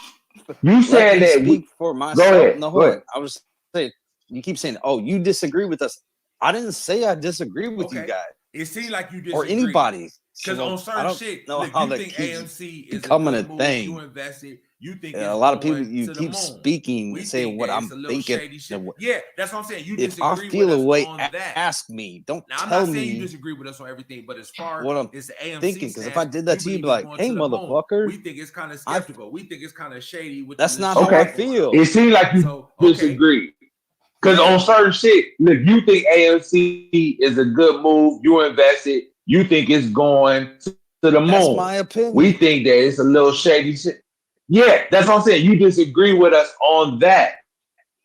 Now, I'm not saying you disagree with us on everything, but as far as the AMC stance, you believe it's going to the moon. We think it's kind of skeptical. We think it's kind of shady with the shit that's These going are on. opinions. Like, So, how is this a okay. thing to where? Yeah. How is this even a conversation that arguments about this or like point figures, and then it's like, oh no, hold on, you're wrong. No, hold on, you're wrong. This is my opinion. Like, until you're like literally putting money in my pocket, We not. no offense, and I mean this with all respect. We actually, No one's opinion matters. really actually, and I don't know how or why those older shows we you were guys doing are that. On these pushing shows right your here, we actually opinions haven't about been a saying stock anything bad about AMC. that you're We've not been listening and invested trying to in learn what's going on. so hard, and you're not paying anyone Hold on, these bills. how is that? That's How's all that? you're Because doing. we let And I y'all just want to talk be and real with you. speak on That's what all y'all believe. actually- What this thing was, what was. Really, So how is actually, that? all you're doing. Those older shows, we were doing that. On these shows right here, we actually haven't been saying anything bad about AMC. We've been Tonight. listening, trying to learn what's going Tonight. on. That's all that's been done all night. Hold on, how is that? How's that? That's all that's been Because done. we let y'all talk and speak on what y'all believe on what this thing was, what was. Brother, we were just how is that? We were just talking about, and you were saying how we got to just this point. We were just talking about the fact of putting things. I actually, and even to prove that point, I mean, shoot, King just tagged me because there was a conversation about Top Gun 2 and how the numbers are going to drop and it's not going to be shit. Book that exclamation point. You told me to do that. You told me to put that little thing. Okay, and I did it. You know, to be fair, it was because of the conversation But that AMC wasn't going to go to where the numbers aren't going to mean anything. you So know when the you're crazy, like, oh, we haven't talked about bad you about know the AMC crazy tonight. thing about the apes, they just want shit to be one I'm way. sorry. Y'all want people to say it's Bullshit. gonna be this. I talked about hey, to but hold on. Speaking for me, you know I what I'm saying? said it wasn't gonna be nothing. I've been said that. I told you. I just said it just a minute ago. The AMC is not gonna do nothing. You know the crazy. But you know what? It's like the apes. You know the crazy thing about the apes. They just want shit to be one way. Y'all want people to say it's gonna be this. You want somebody to rebuttal your shit. This, you know what I'm saying? Like, anything. okay, I'm not everybody. So when you Maybe- guys say maybe that, they oh, do. the apes, don't put me like I'm not the apes. Like I am an ape. you are. Yeah, but you know what? It's like the ape. Would it be fair to even take that? Maybe they would do. it be fair to even take that context when any group of individuals that believe in something, those individuals are going to mirror or say the same things? Like, yeah, okay, but answer me this question: Is the CEO of the company? Guys. Is the CEO of GME liquidating, selling stock, getting out of the stock, whatever y'all want to call it, like Adam Aaron has just done? Has he done that? Yeah, he did this. Like, he brought this up fucking 3-4 months ago. Like, anybody that is like now like, oh my god, Adam Aaron is doing this, has no clue what they're doing and has not been paying attention, because this was brought up. It doesn't matter. It does matter. It does No, matter it because doesn't. it shows how uneducated anybody that is bringing up a point about a stock that they're not involved in. I don't. Trying to make this a point I'm not. now. I'm not telling. And no, that's FUD. I'm- And there's we- a reason why people we that not are sitting here telling now no AMC trying to be like, investor not oh to my invest. god, this Well, is happening our now. thing is mostly, We okay, knew say you about got this shit AMC. fucking That's 4 cool, months ago. because And if it you're might not investing in squeeze, the stock but and you're at bringing least this try to up, have you something else. It's more red technical than alert. AMC. Someone's if you got trying to AMC, push a speak on narrative why you of why got this it. is Let bad, people talk about why they and they're like not it or even why they investing in the dislike it. stock. Let's hear what everybody Okay, got say to you say got about it. AMC. Why have a That's one-sided cool conversation? because it There's might no such squeeze. thing. There's But at just least think, try to have you something just think else if you that's flipped more a coin ticklish and than it was heads AMC. every time. And if you It's got gonna be AMC, heads and speak tails. on Let's why talk you about got it it. all. Let people talk about why they like it or why they dislike it. Let's hear what everybody got to say about it. Why have a one-sided conversation? There's no such Talk thing. about other ticker Just think if you flipped a coin and it was heads every time. It's gonna be heads and tails. Let's talk about it all. The whole Adam Aaron selling his stock, that was up like 6 months ago. The dude doesn't get paid. Like money. He gets paid in shares. And Takes this no guy's- income. he's 65% of his income is through shares. Yeah, so he's got to look at retiring. But so if you want to know why I like this stock, That's I mean, true. to me, there's That's true. nothing I agree with more staple of America than fucking dinner and a movie when you go out on a date with somebody. It's been that way since I was like 17, and not a damn thing's changed. Like, don't get me wrong. Like, once you get to know somebody, or you want to do something different and whatnot, but dinner and a movie is probably the safest date that you can go on. It's pretty consistent. That's true. Okay, so my question is, That's true. okay, I so agree with that. let's go with your theory. But the movies but movies go from making $70 million the first week, and then the next week it makes $20 million. Okay, And that's just how they operate. I mean, they're gonna have a big, massive number opening weekend, and if they get bad reviews, let's be honest here. Like, let's take Marvel Eternals for example. Marvel Eternals is actually a perfect example of what I'm about to talk about right now, because the critics rated Marvel Eternals as one of the worst Marvel movies. Here's the fucking thing. It was by far from the worst. Like, Iron Man 3 was by far the worst Marvel movie. there's no way that you're going to convince me that Eternals was worse than Iron Man 3. But the problem there is that all of these Hollywood critics, they want to see classic shit, you know. And don't get me wrong, like I love the movie, like you know, movies like Gladiator, you know, and those kinds of like true story arcs where they have like the hero's journey all the way through. I think that Dune was a good example of that. That one just came out recently. It was the worst Marvel movie ever. That was total bullshit, in my opinion. Just because they just want to see, you know, a little bit more consistency with movies like Spencer, right? They want to see that fucking Princess Diana movie do well. They want to see that one do better than Eternals. And I mean, I'll see both of them, but in terms of movies falling off from one weekend to the next, I think that what Adam Aaron did and AMC did as a whole as a company, I mean, I just bought the A-list stubs. But what A-list does is it allows you to see 3 movies per week, right? And I mean, I won't even go to the movies every single week, but if I go twice a month, that A-list subscription pays for itself. But even then, when I go, I know that they're not going to make their money off that with me. Like when I go, I'm going to be, you know, buying a burger, buying my girl, you know, some beers, buying myself some beers, some snacks for the movie and shit, like popcorn, whatever. I think it'll be nice to like, you know, get a few of those every once in a while to have them in the fridge, you know, at home. But it's kind of a novelty, right? As far as, you know, again, the movies falling off from one weekend to the next, you know, they have their opening weekend for a reason to me, man.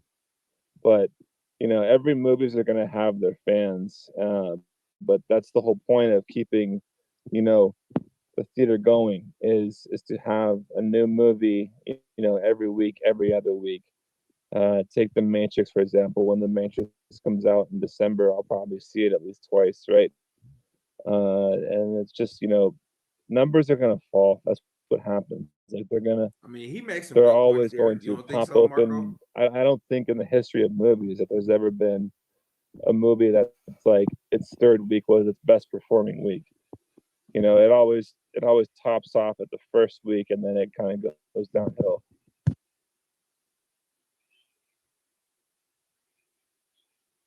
I mean, he makes some good points there. You don't think so, Marco?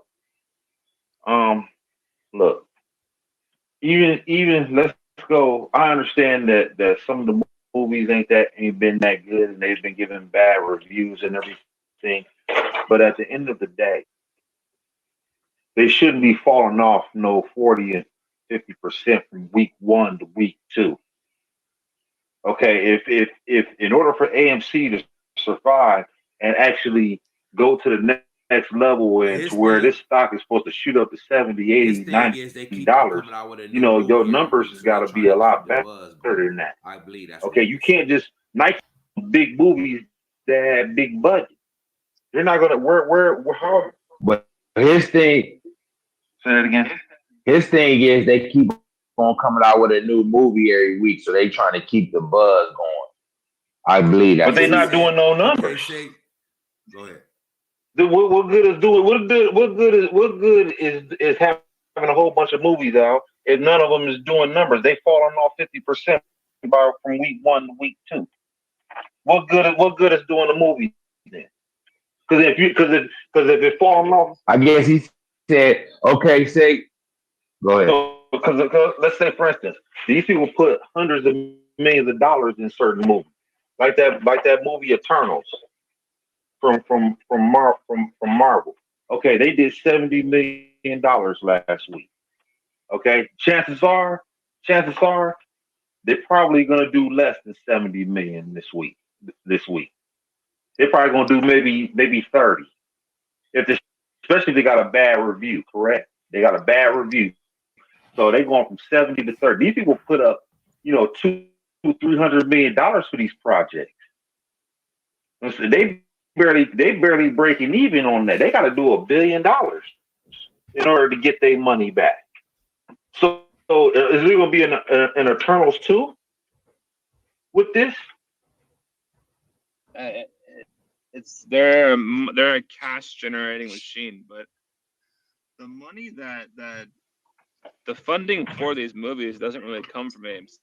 I mean, I don't think AMC has a whole lot of funded movies that they've put together. The funding from these movies usually comes from, you know, the corporation that makes them. So in terms of the Marvel movies, it was all Disney, right? Correct. Now Disney's quarterly earnings came out, and they got fucking slaughtered because, you know, Disney Plus was supposed to be their new thing, and it did not perform as well as everybody thought it would. But in fact, Disney Plus expectations, you know, for their online, their kind of competition with Netflix didn't do that well. So what that tells me as an AMC shareholder is I'm like, that's fucking great, because people are wanting to see their movies in the theaters, right? They're not wanting to watch it at home. But beyond, you know, the 1 week and the 2 week things, is as the money that these guys make from after their investment, you know, after they pull in money for paying, you know, all of the people that film these movies, this gigantic blockbuster, to these corporations that actually fund them, right? I mean, that's one of, like, when you see things like China temporarily bans, you know, this and this movie because they want them to edit out something, right? Those corporations will instantly edit out those things, because that's like a death knell. If you have an action movie that's not showing in China, you're gonna lose all of your investment. I mean, and that's not all of your investment, obviously, but this is kind of separate from AMC. This is kind of, you know, movie empire, big picture. But, you know, part of the process is encouraging, you know, these corporations to partner with AMC to make sure that, you know, because not everybody, I don't think any AMC holder wants a streaming service to release a movie straight to stream. I think that every AMC holder that knows, you know, the way the market works wants to see a post release. They want to see them postpone release to streaming at least 2 months, right? And that's what happened with 007. I think 007 had a like 4 to 6 week postpone. Right. That bad boy needs to diversify big time. It has to diversify. I don't think the movie business is going to save them. Okay, at this point, it's just not going to be movies that's going to save this company. This company has to do something totally outside of the norm. Like Flipper was talking about that same thing. Was talking about that before. I don't know if he was in here at the time, but he was saying the same thing, and I kind of agree with him that they need to be doing stuff like sports booking. You know, if they're going to be having games at the theaters and everything, they need to be branching out to where it generates a lot of money. Because at this point right now, AMC isn't even collecting all of the movie sales. When they post like Eternals did $70 million last week, they didn't get all of the $70 million in box office sales. You probably they get 40%. They get 40% of the sales of ticket sales, movie theaters. They get 40%. So they probably cleared maybe $7-8 million that week if you had to go through. The one, Edwards is another big one, but it's not the movie theater. It's not the movie itself that pays these people. Yeah. That pays AMC. It's the refreshment, beer, right? It's the alcohol. Yeah. It's the popcorn. It's the candy. Okay. You know, it's all. It's I mean, I go to the movie and I would see. I have, like I said, like I mentioned earlier, I'm part of the A-list, so I spend X amount of money per month for the ability to see 12 movies a month if I wanted to.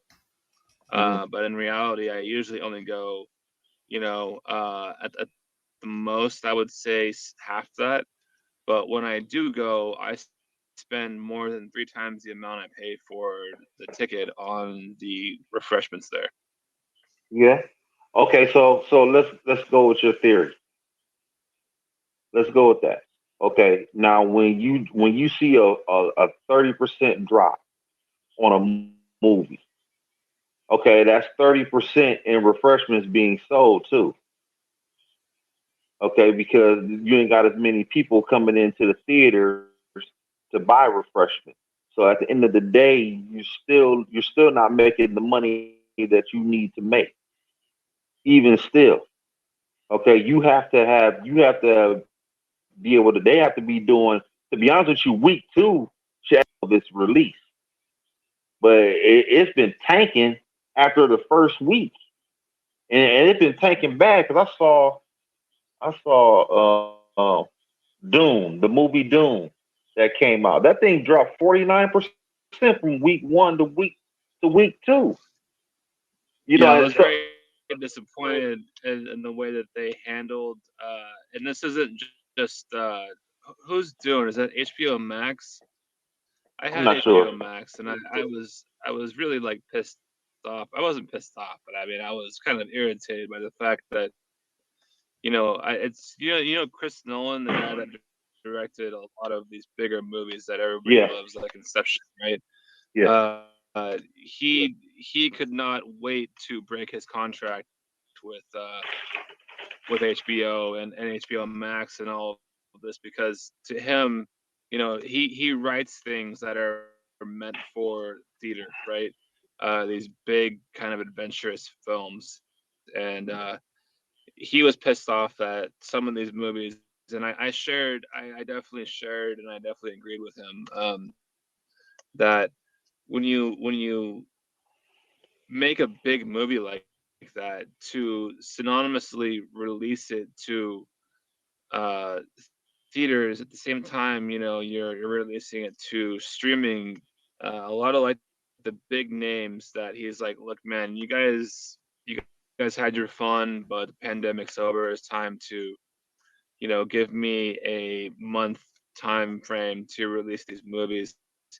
But I mean, in terms of like the first to second week, I think it's gonna vary by the movies.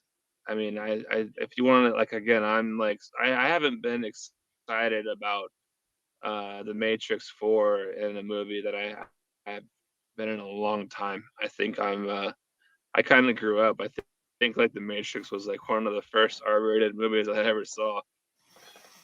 You know, so hmm I've seen all 3 of them multiple times, and I'm pretty stoked to see the 4th one. But I would be I'd be surprised if that one doesn't carry the momentum. But even if it doesn't, there's actually a lot of movies coming out that weekend. So I mean, you've got like within that 2-week time frame, I think you have Spider-Man and The Matrix coming out right there. Um, but again, the money that these guys make, they're not unlike an arcade from like the 90s, right? You have a shit ton of people coming in during certain parts of the day, during certain parts of the week, and that's where all of your finance with that. The problem that I see is actually due with to something else completely, and that's going to be inflation. And I do uh-huh, believe that I do hmm believe that 6.4, 6.4 is completely underreported. I yeah, think we can all agree that the Fed is handling this fucking terribly. yep, I the whole inflation thing is actually a mess right now. What they're effectively doing with inflation is they're fucking up tomorrow to save today. yeah.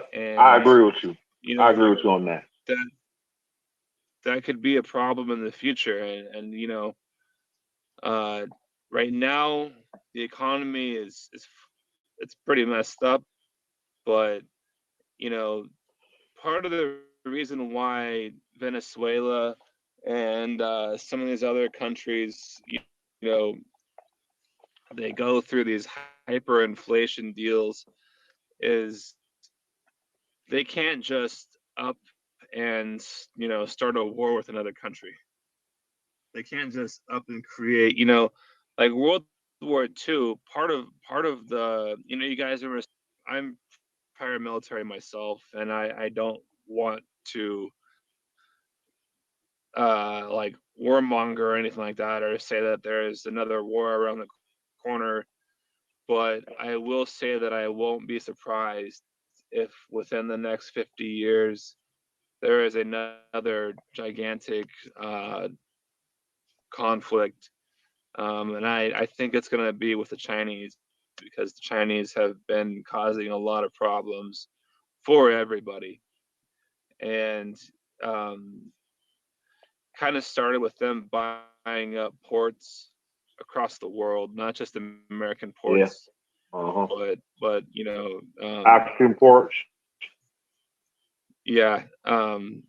So, and then beyond the ports, like commercial buildings and that kind of stuff. Yep. So then America in turn went over there and started investing in Chinese, ports and Chinese commercial buildings, the Chinese housing market, only to have the rug pulled on them with Evergrande, right? So that's definitely leaving. That's definitely China giving the rest of the world a black eye, and I don't fucking remember. It's kind of like religious doctrine where they want to spread and conquer the world in like 100 or 1,000 years. I forget which one it is. But to say that for certain that there will or won't be another war in the next 50 years, it's pretty. That's I there's no guarantees on anything. Shit, the rate we going, we might have one next 5.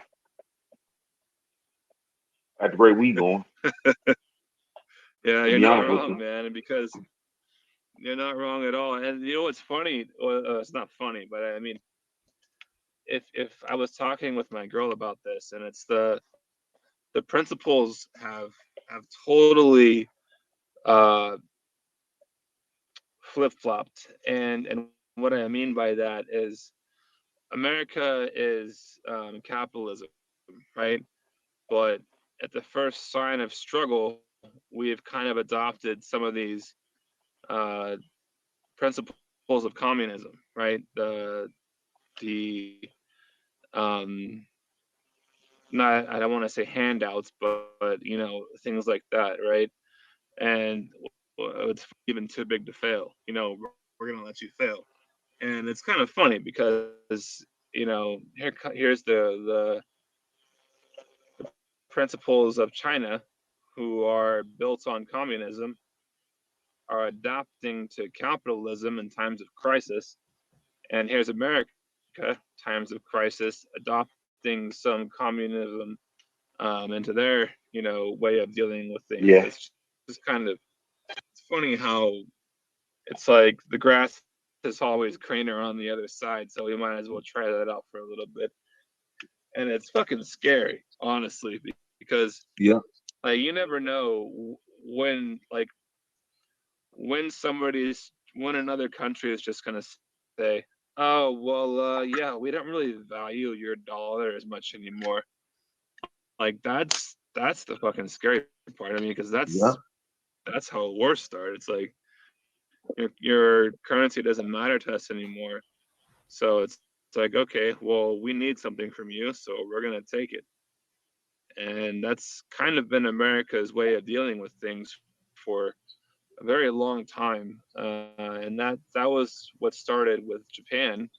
Is Japan wanted stuff from us, and we're like, yeah, no, you're gonna pay for it. And they didn't really like, no, the backbone of what makes a country credible.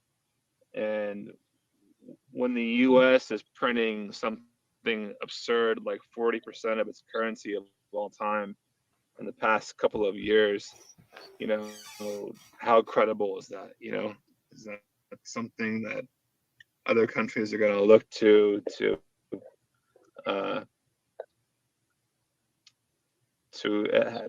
believe and trust in? Now, obviously, European countries aren't going to call the bluff. I don't even think Putin would in Russia. Putin in Russia is just a fucking. He's a spook, right? The dude's a fucking.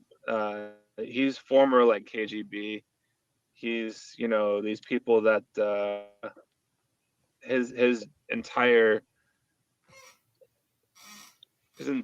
like rule is based on like psychological warfare, right? He's never going to change, but he's also not going to start anything. He's always going to be. He's going to have his finger on the trigger, but he's never going to pull it. And that's my belief on it. You talking about Putin? Yeah. Mm-hmm. But and bringing this all back to AMC, I mean, I don't think that AMC is any more trouble. They've been saved by the apes. You know, let's face it. If it wasn't for the apes, the company would not be doing well. And I don't know if they would be around, but you know, if it wasn't for the apes. But you know, the apes happened, and we're there. And you know, people like me are going to the theater every weekend to see something. And will it sustain? I think so. I think there will always be a place in the world for movies. But you know, I can't say the same for like, look at the malls. I don't know what towns you guys live in, but I've lived in quite a few towns across America, and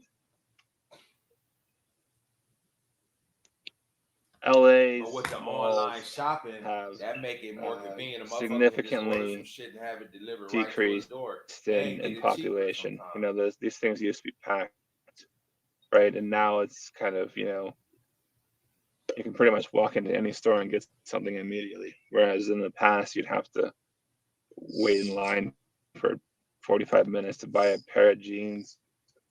People leaving out of California. Yeah, you got me there, man. I'm thinking about it myself. This place is a fucking mess, man. But y'all homelessness is ridiculous. oh, dude, I've lived. Okay, so get this right. I've lived in San Antonio. I've lived in DC. I've lived in parts of Europe when I was in the military, but I've lived in the Bay Area and I lived in LA. I lived in the Bay Area as recently as 4 years ago, and San Francisco is man horrible. Horrible. Gosh. Yeah, it's terrible. Like remember pissing shit on the streets. Yeah, I remember. I went to a concert on like a Wednesday or Thursday night or something at the Bill Graham, and the Bill Graham is pretty close to the city like hall or whatever, right? It's like literally right across the street.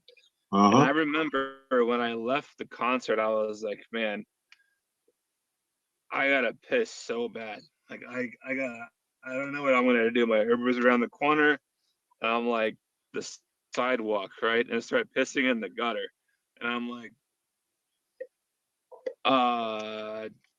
there's a cop driving right by him, and I'm like, why the fuck did I waste my time going in the alley when I can do that too? Like, yeah, it's insane what the cops don't do anything there, man. Like they really don't. There's like basically instruction not to do anything. So like they have this rule with smaller theft.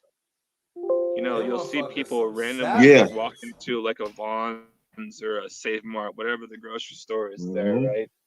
And they'll just start bagging up stuff and they'll take it out to their car. So putting it in their car, just ignoring everybody and Yep. getting like $300 Yep. worth of shit for free. It's like a free zone over there to do crime, to do petty crime. Them motherfuckers some savages. Yeah. They said the streets are so bad they got power wash the sidewalks so the bums don't have tuberculosis and shit. Damn. Yeah, it's pretty rough. Yeah, that shit don't go. This shit better go. I mean, if shit hits the fan, AMC will be the last thing that I'm concerned with, man. I mean, don't get me wrong. I would love to see the company that I really am behind succeed, but you know, if inflation really just hits the kind of destruction that people that some of your big time famous bears think it will, you're looking at like a restructuring of America. And the last time there was a Great Depression, people literally boiled their fucking shoes for food, right? Now, I'm not saying it's going to get that bad, but there was, I'm with 6'7", like the 300. the Dust Bowl and everything, like people were starving left and right. I mean, you see these pictures of people, but I'm 6'7", like 300. yeah, man, we're right in the same boat, man. I actually lost some weight recently, man. I was actually up to like 340 at one time, but I bring that up because you look at pictures of people back in the day, we're talking like 1910, 1920, all the way up to like 1960. You didn't see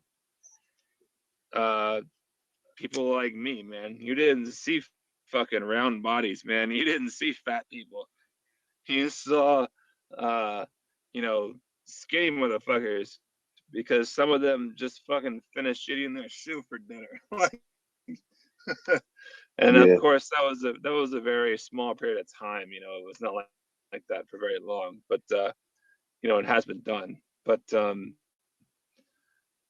again, if society doesn't pick itself up, AMC is going to be the least of my concerns. It's a novelty, right? Novelties are great when things are going good. And I think AMC is also like a hedge against that, because these funds that have shorted it, again, this wasn't a fundamental play initially, right? This was one of those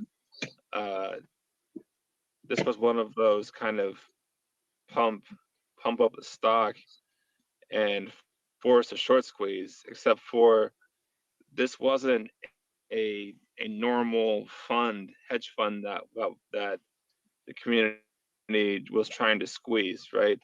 We're talking about a market maker here. You can squeeze somebody that shorted, this company or that company, right? A lot of the Zach Morris plays are squeezing shorts and squeezing funds that have shorted, some of these smaller cap stocks, right? But you're talking about squeezing a market maker here. That's not easy. There's only two of them in America. So to think you're going to be able to just throw some cash at it and be done in 4 months, it's not the case. I mean, look at Tesla. Tesla was the OG Wall Street bets play. Meme stock names. Tesla was the OG meme play. And who got squeezed on that was BlackRock, right? BlackRock was short Tesla along with a few other famous people like Michael Burry, right? And Citadel piled into Tesla and squeezed BlackRock, right? It squeezed Larry Fink. Larry Fink is one of the richest fucking dudes in the world. The BlackRock has like 9.6 assets under management. They call it AUM, right? Citadel only has, by comparison, not even $40 billion, right? With a B.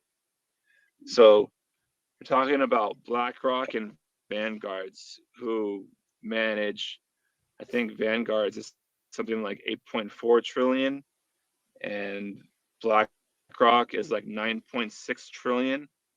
And these are the gigantic funds that are squeezing Citadel, right?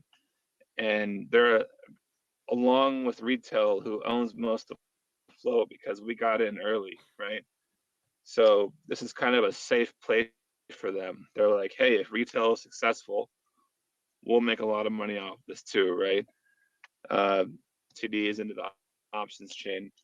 It's all very complex stuff to go over. Would, take an hour's long class of explanation to get into it. But, the gist of it is Citadel and Susquehanna are market makers for options and for the shares themselves. So, they can develop these IOU things and they can shelve them as long as they want to, and then they can suddenly just dump them out on the market whenever they want to. This is why you see a spread of more than like 30 cents sometimes. Some stocks trade, 1 to 2 cent spreads, and stocks like AMC can balloon up to like 50 cent spreads sometimes. It's absurd. But again, market maker versus, squeezing a mom and pop fund, right? So the last thing, the last like piece of this puzzle is that Merrill Lynch and Citadel they work hand in hand, right? Bank of they usually collect their money and they're happy with it, right? But when they make a bad investment, they're not like you and me, right? They don't get margin called, right? And part of that reason is, yes, they're market makers, so they can hide their shit multiples of ways. But the other thing is that Merrill Lynch has literally said, we will not margin call our investors, right? We won't margin call the people the big names that we've lent money to.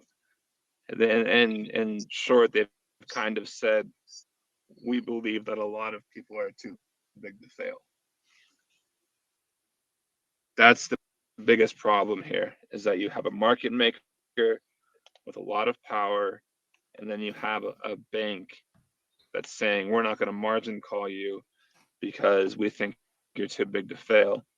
The problem with that is when Bank of America goes tits up, then Citadel's money goes tits up too, right? So this is what you're looking at when you see when you see all the GameStop memes about, GameStop cost to leave Citadel holding the bag. They're gonna fucking go down together. So it's kind of the situation where the first one to bail can likely survive, because Bank of America is also short AMC. It's not Citadel, it's not just Citadel. There's a lot of you know, which to me, by the way, is fucking corrupt as shit, because banks are supposed to support American businesses. Banks are there to provide capital and to support loans for, you know, your parents to open up a shop, for my parents to open up a shop, for my sister or your brother, whoever wants to open up a store. That's a bank's job, is to provide capital, to provide the structure for people to move forward, right? A bank shorting a company is just it's it's a terrible fucking business model.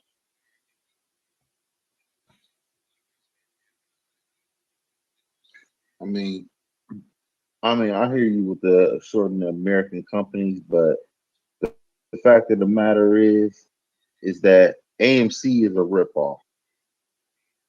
I understand that it's, the whole thing about, okay, now, I mean, people don't want to take that into account with that. AMC in all the movie theaters, it ain't just AMC, but all the movie theaters are big ass ripoffs.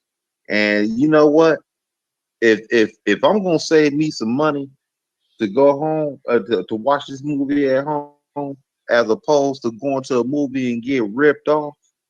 I mean, a bottle of a large Coke is damn near $7. Think about that. They don't give a shit about the American people, because I'm paying $7 for a large Coke.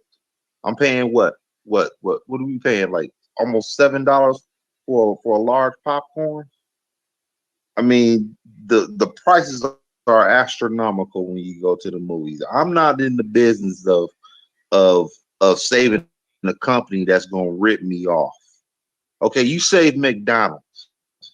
Okay, you say at least with McDonald's, you go to McDonald's. Of spending money, AMC for me is a relatively cheap night. Like, I'm currently sitting right now in the parking lot of a casino, because I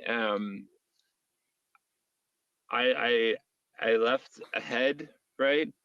But my girl still wanted to gamble. So, like, in order for me to leave ahead, I have to walk out, right?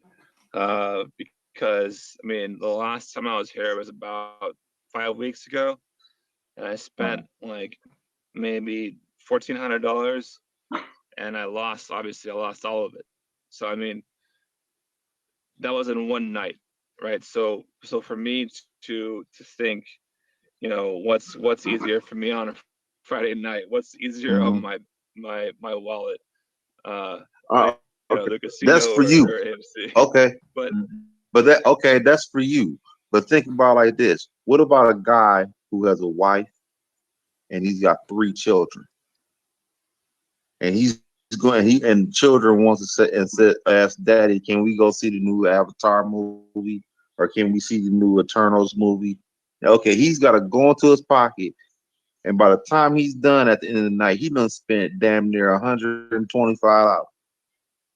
Yeah, I mean, I don't know. I'm self-motivated to do, you know, whatever she wants to do. And a lot of that involves, you know, her accelerated courses. She's just got her face in books all the time. But when I was at the theater, I saw Eternals. When was it? Today's Friday. That I see it on Tuesday, Monday or Tuesday. I don't remember. But there was a family there actually. So I mean, there's always gonna be somebody in the theater. You know what I mean? Like whenever you have, like, for me, for example, whenever I want to order tickets, right? I never plan ahead, right? I'm always like, I guess today seems like a nice day to go to the theater, right? So, I look for a decent timing, that I wouldn't mind seeing something, and I can never get the seats in the middle, and I always try to, but I never can,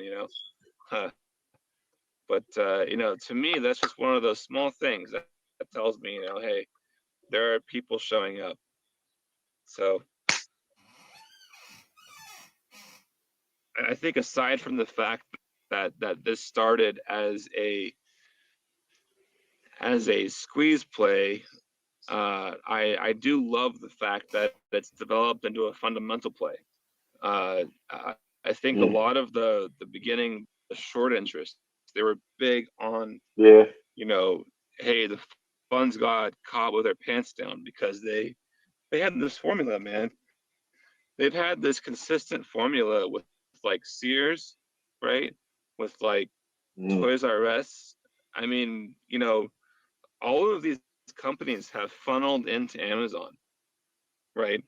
It's fucking crazy to break this down with as in depth as it needs to be. But AMC did not start out as a fundamental play. AMC started out as a squeeze play because people did not want to see it collapse. Well, maybe it wasn't even a noble thing.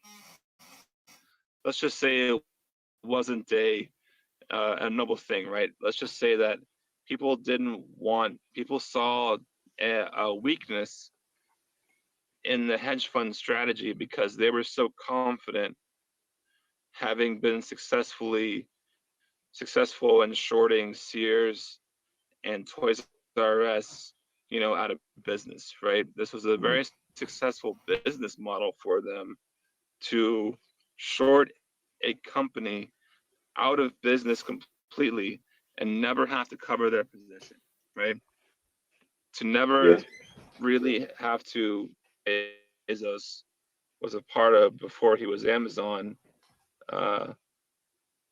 because Jeff was an algo guy, right? Jeff was a fucking quant.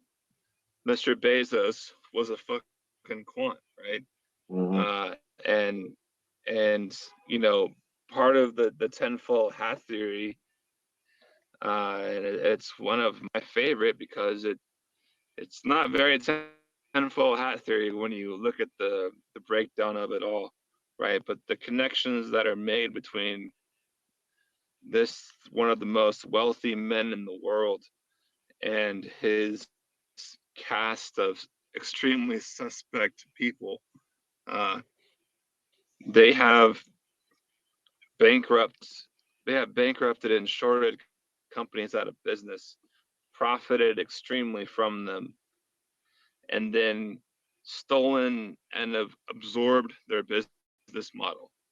It's like it makes these big behemoth companies that one of my favorite presidents went, big massive companies that were just totally fucking over their workers, right?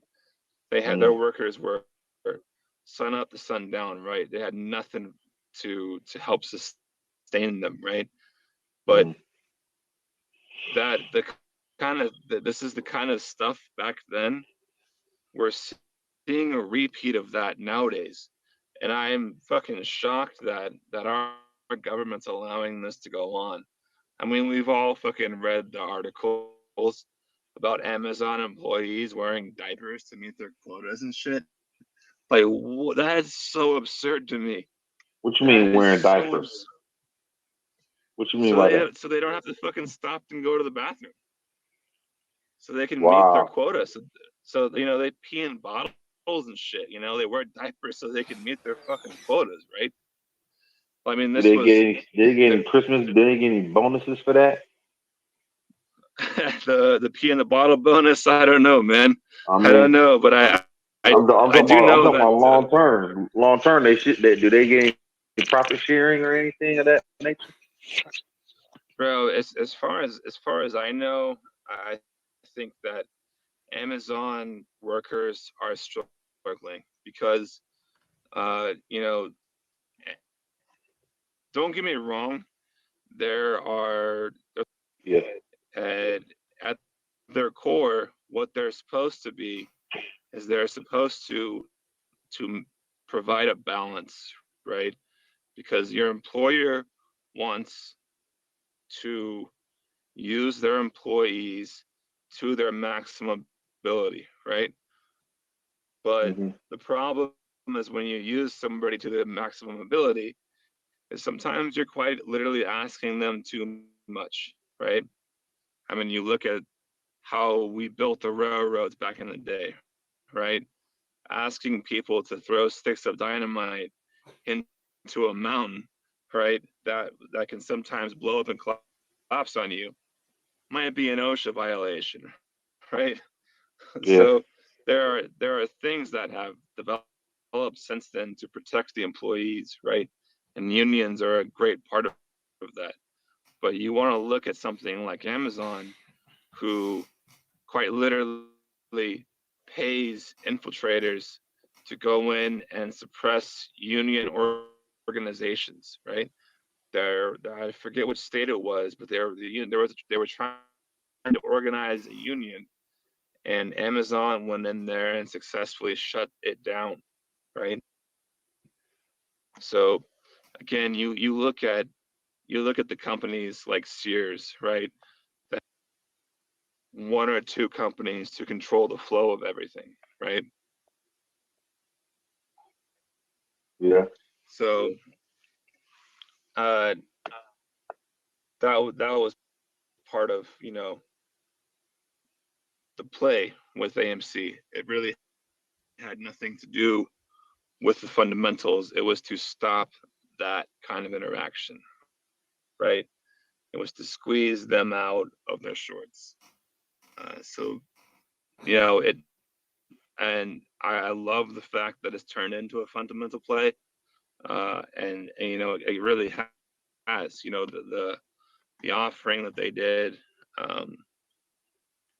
pretty much made the company stable, barring some kind of future pandemic or barring some kind of, future outbreak. You talking about when they diluted some shares? Yeah. What they do with that money? They still have it.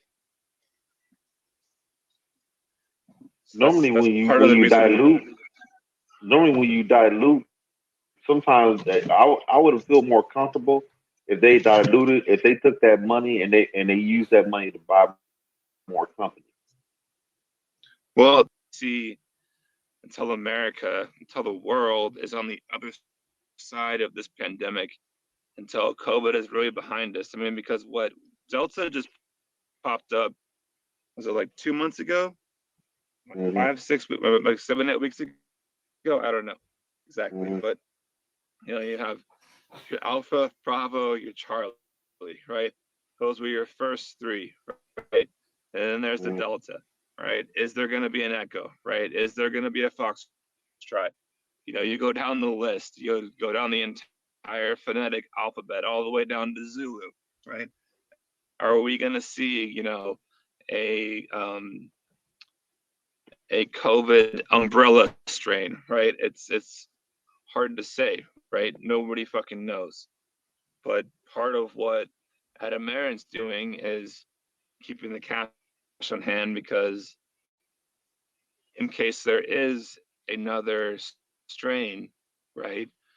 And America and the entire world goes into another, that shouldn't stop companies from buying other companies. We see that stuff all the time. We see a lot of mergers all the time. Even until you know that you're fine, you don't really go out and chase something else.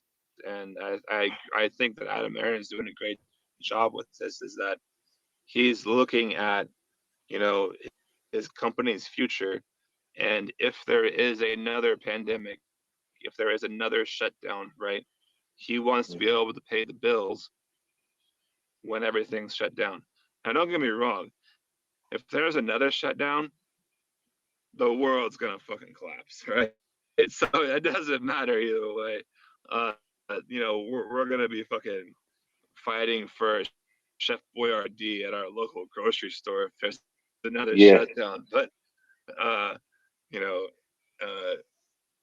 hopefully, we're past that point now. Personally, I've fucking had COVID before, and I you know what's fucked up, man, is I had an appendicitis like I want to say 2 months ago, right? I had to go into surgery to get my appendix removed, and was talking with my surgeon about it, you know, post operation, and I said I never got the COVID shot, and she said that's fine, keep an eye on your. I had laparoscopic surgery, so I have to get your shot. Well, I scheduled my COVID shot, right? And I went to the gym a little bit too early, and I tore open one of my stitches. So I had to go back in and get that all taken care of. But so I actually never got my COVID shot, right? So I actually ended up getting COVID, but I'd already had it before, right? So to me,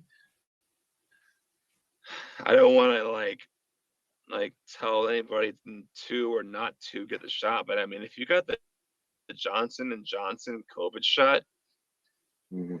the news came out like last week that shit was Yep. 13% effective. Yep. Went down Like, 13%. Sure did. Sure so, did. I mean, at the end of what was the point of it all, Like, Yep. what was the They point said of putting, they said Moderna and Pfizer went down damn near 30% itself too, as far as yeah, so effective I rate. mean, what's the point of shutting the entire world's economy down if if there wasn't really a big, a big improvement? And I mean, it's kind of a rhetorical question as I'm saying it, because I realize as I'm saying it, it's like, oh well, look at who made a shit ton of money. It just so happens like to get upset with Nancy Pelosi and some of these other people because they quote unquote do insider trading. I'm sorry, but if you and I have been trading for about, like, I've been trading for about 8 years, right? By the time that I get to trading to about 15, 20 years, I should be able to pick long-term investments fairly well, right? Yeah. And that's the way that these people are. These people they're smart, they're conservative, they're frugal, right? And they live. It's like walking outside and telling somebody not to look at the sun, right? Like, the information is there, and they can't not be surrounded by it, right? So, is it wrong? Is selling stocks before you shut the government down? Yeah. Right? Yeah, it's pretty fucked up. Like, that's pretty fucked up. That's a conflict of interest, right? You're basically front loading yourself, or selling before anybody else knows the news, right? But again, And what do buying you too. want them to do? Yeah, no, Yeah. it's good, right? But is it not Schumacher? Who's the guy from Kansas? Who's the guy with like the massive double neck? His name's escaping me right now. He looks like a fucking turtle. He's Kansas. the Senate majority leader for the Republicans. Schumer? McConnell. Mitch McConnell. McConnell? Okay, McConnell. Yeah. McConnell's wife is Chinese, right? Yeah. Or is it Japanese? I don't fucking remember. But I know you're talking you about. want Yeah. to talk about Correct. some fucking corrupt ass shit. Her Yeah. dad's a fucking. Her dad works in the port business, right? Yeah, the So, I drug mean, dealer. So I mean, all of these politicians make a fuck ton of money, man. So it's not one way or the other. And for me, it's like, look, do I want to stress out about it? Is that something that's not my fight? That's not my torch to carry, right? Somebody else wants to do that. There's people on Twitter that do that. Good for fucking them. I hope they're successful. That just stops them from being able to take advantage of an opportunity, right? But I don't give a fuck, right? I really don't. Like, maybe I should, maybe I shouldn't. I don't know, but I want to focus on things that can benefit me, right? I want to focus on things that can provide stability for my family, right? For my girls, right? That's So what what I'm is your focused on. end point with AMC? What's your end? Where are you saying? What price would you be willing to sell AMC at? I have a long-term investment goal with AMC, and it goes beyond the squeeze, right? I hopped into AMC for a squeeze play, right? And at the time, I was very involved with working with the Veterans Hospital, right?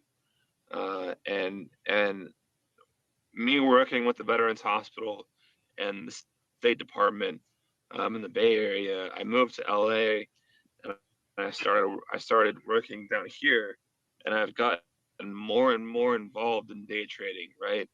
Like I've been in the stock market where I own probably about I would say 20,000 shares, and I'm not near there yet. I'm still that's pretty far away from where I'm at right now. But I have a goal of getting there through day trading. I can add, I think this week I added, was it 14 shares? So it's a small road, right? It's a small, it's a long ways away. But I want to build my portfolio and cap it at that certain price, or that many shares. You want to own 20,000 shares of AMC? No, I want to own.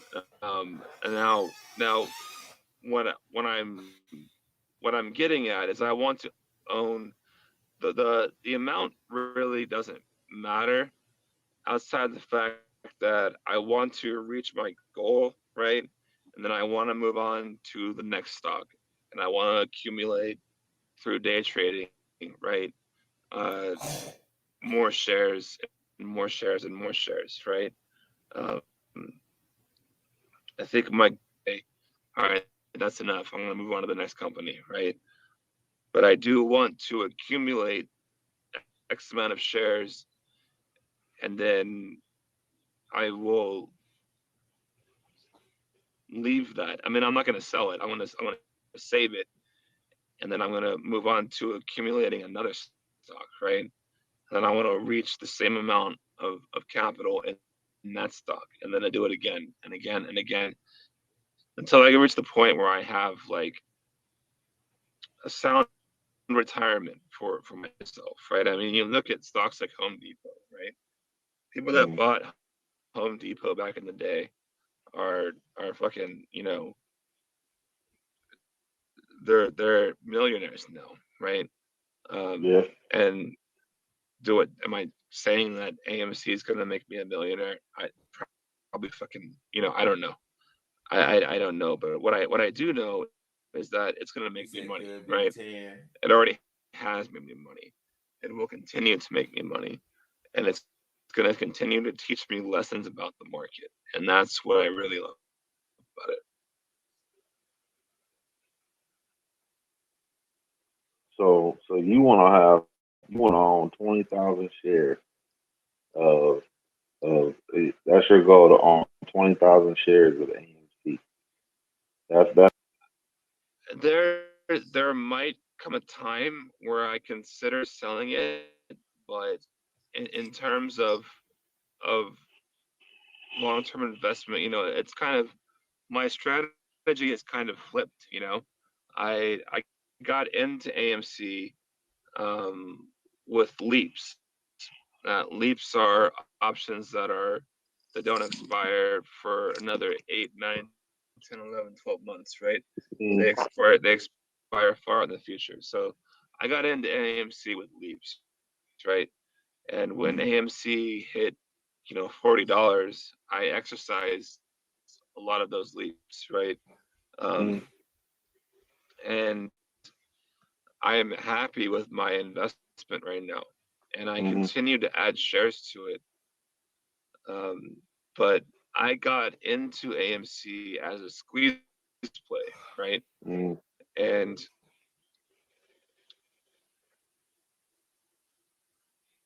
I now am looking at AMC as a fundamental play to reach my goal with my share count, and then move on to the next stock, right?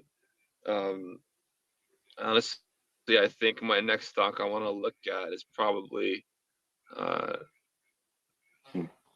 so for me, it's a dip, it's a rip. I don't care. I'm adding, I'm buying. I personally like the buy the rip strategy. It's new all-time highs. That's my goal, right? But I don't get me wrong. I will buy AMC at 34. Same way I'll buy it at 44. 54, 64. It's all the same to me. Well, the only thing is about AMC, I just don't see it as a good fundamental play for me.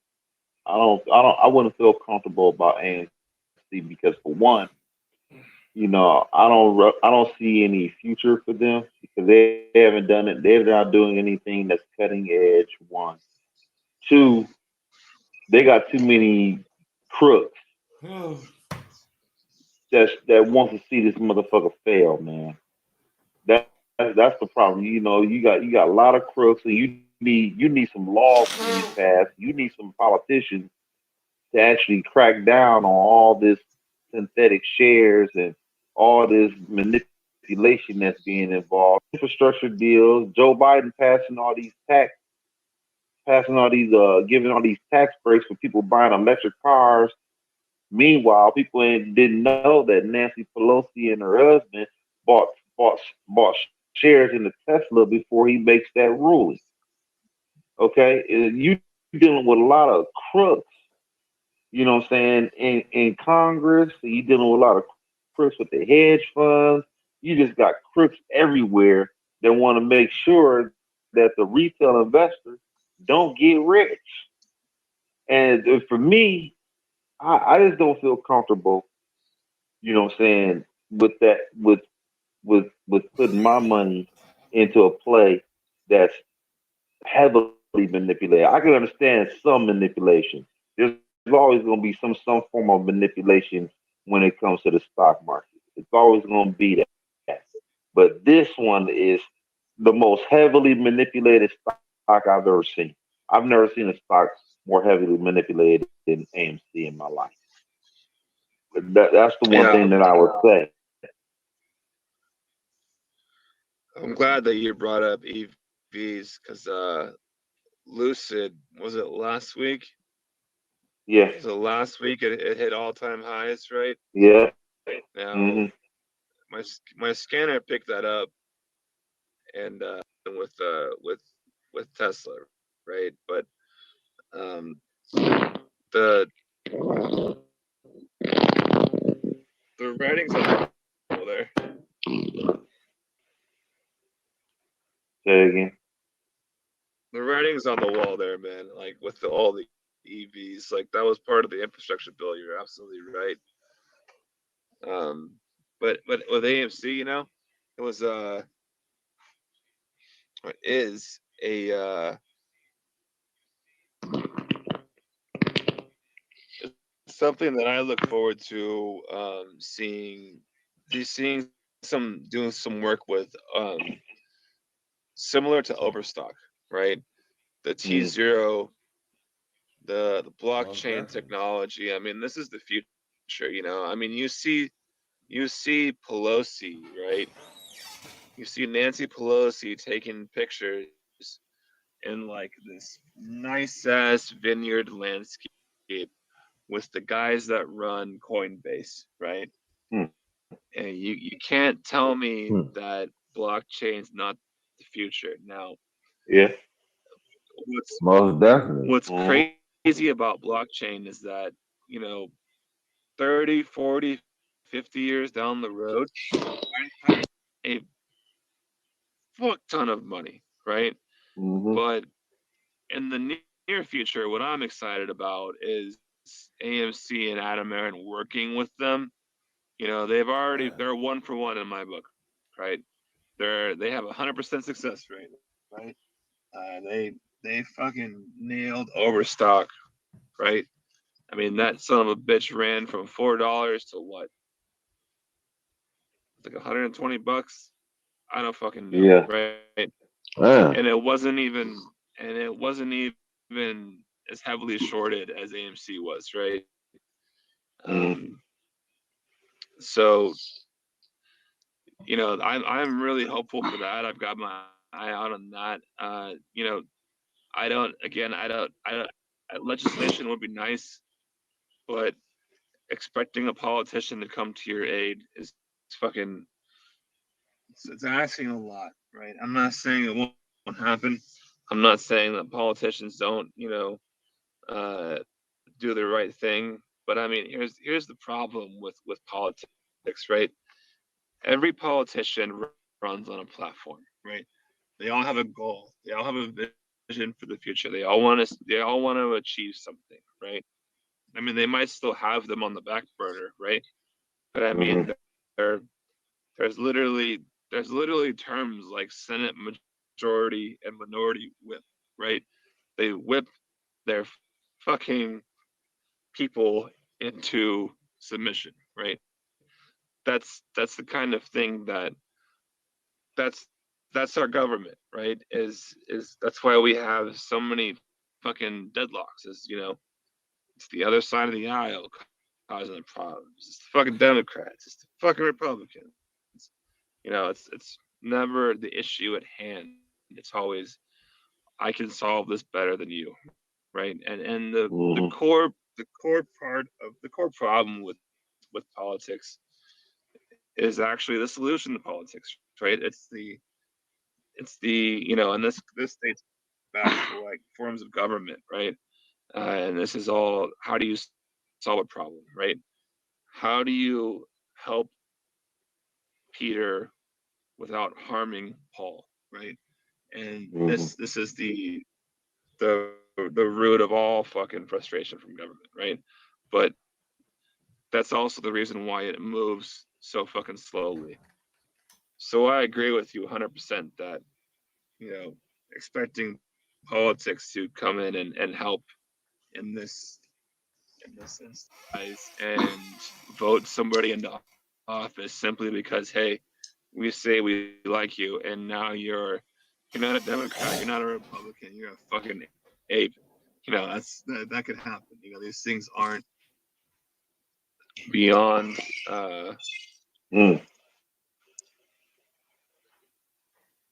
but in terms of, you know, them helping AMC squeeze, you know, I think AMC is gonna help itself. You know, I think that we're gonna see some kind of stuff on blockchain, or we're gonna see some, you know, the EBITDA for AMC is amazingly improving, right? And when that does, that's gonna affect the earnings per share, and when the EPS goes positive, like it's fucking GG, like we've won, right? And we could have had a positive EPS this quarter, right? That's something that could have happened, right? But Adam Aaron, again, like he does give us hints, right? And he did tell us that he's going on the aggressive, right? So what he did is he went and bought out other lucrative theater chains, right? And then he, you know, invested in a popcorn thing and what uh, for this quarter, and that's you know you want to look at actions like that on a quarter to quarter basis as to why EPS is not positive. He's working for those kind of actions will benefit them in a year, in 2 years, in 3 years, right? And he has the capital, he has the cash on hand to make those kinds of moves now because he's confident in the company, right? As am I. So you want to look at, quarter one, quarter four of this year, quarter one of next year, quarter two of next year. And this company is going to be full steam ahead, positive EPS. Shorts are going to be fucking paying for, dividends, right? They're going to get fucked even harder, right? So then you're going to have other long-term investment funds putting money into AMC, right? So the game's already over. Like, AMC has already fucking won. These fuckers entered their short position at like $3, right? Like, we've already fucking won. So it's a matter of time in my mind. And so if it takes a day, week, month, another quarter, or 2 quarters, I'll be here, right? And that's what's up. Hey, I'm not close it down. I'm sleeping. worried about man. Be it back at it tomorrow, not y'all. being successful. I'm not worried about the squeeze not happening, right? All right, That's all right. not something that I'm worried about. All right, y'all.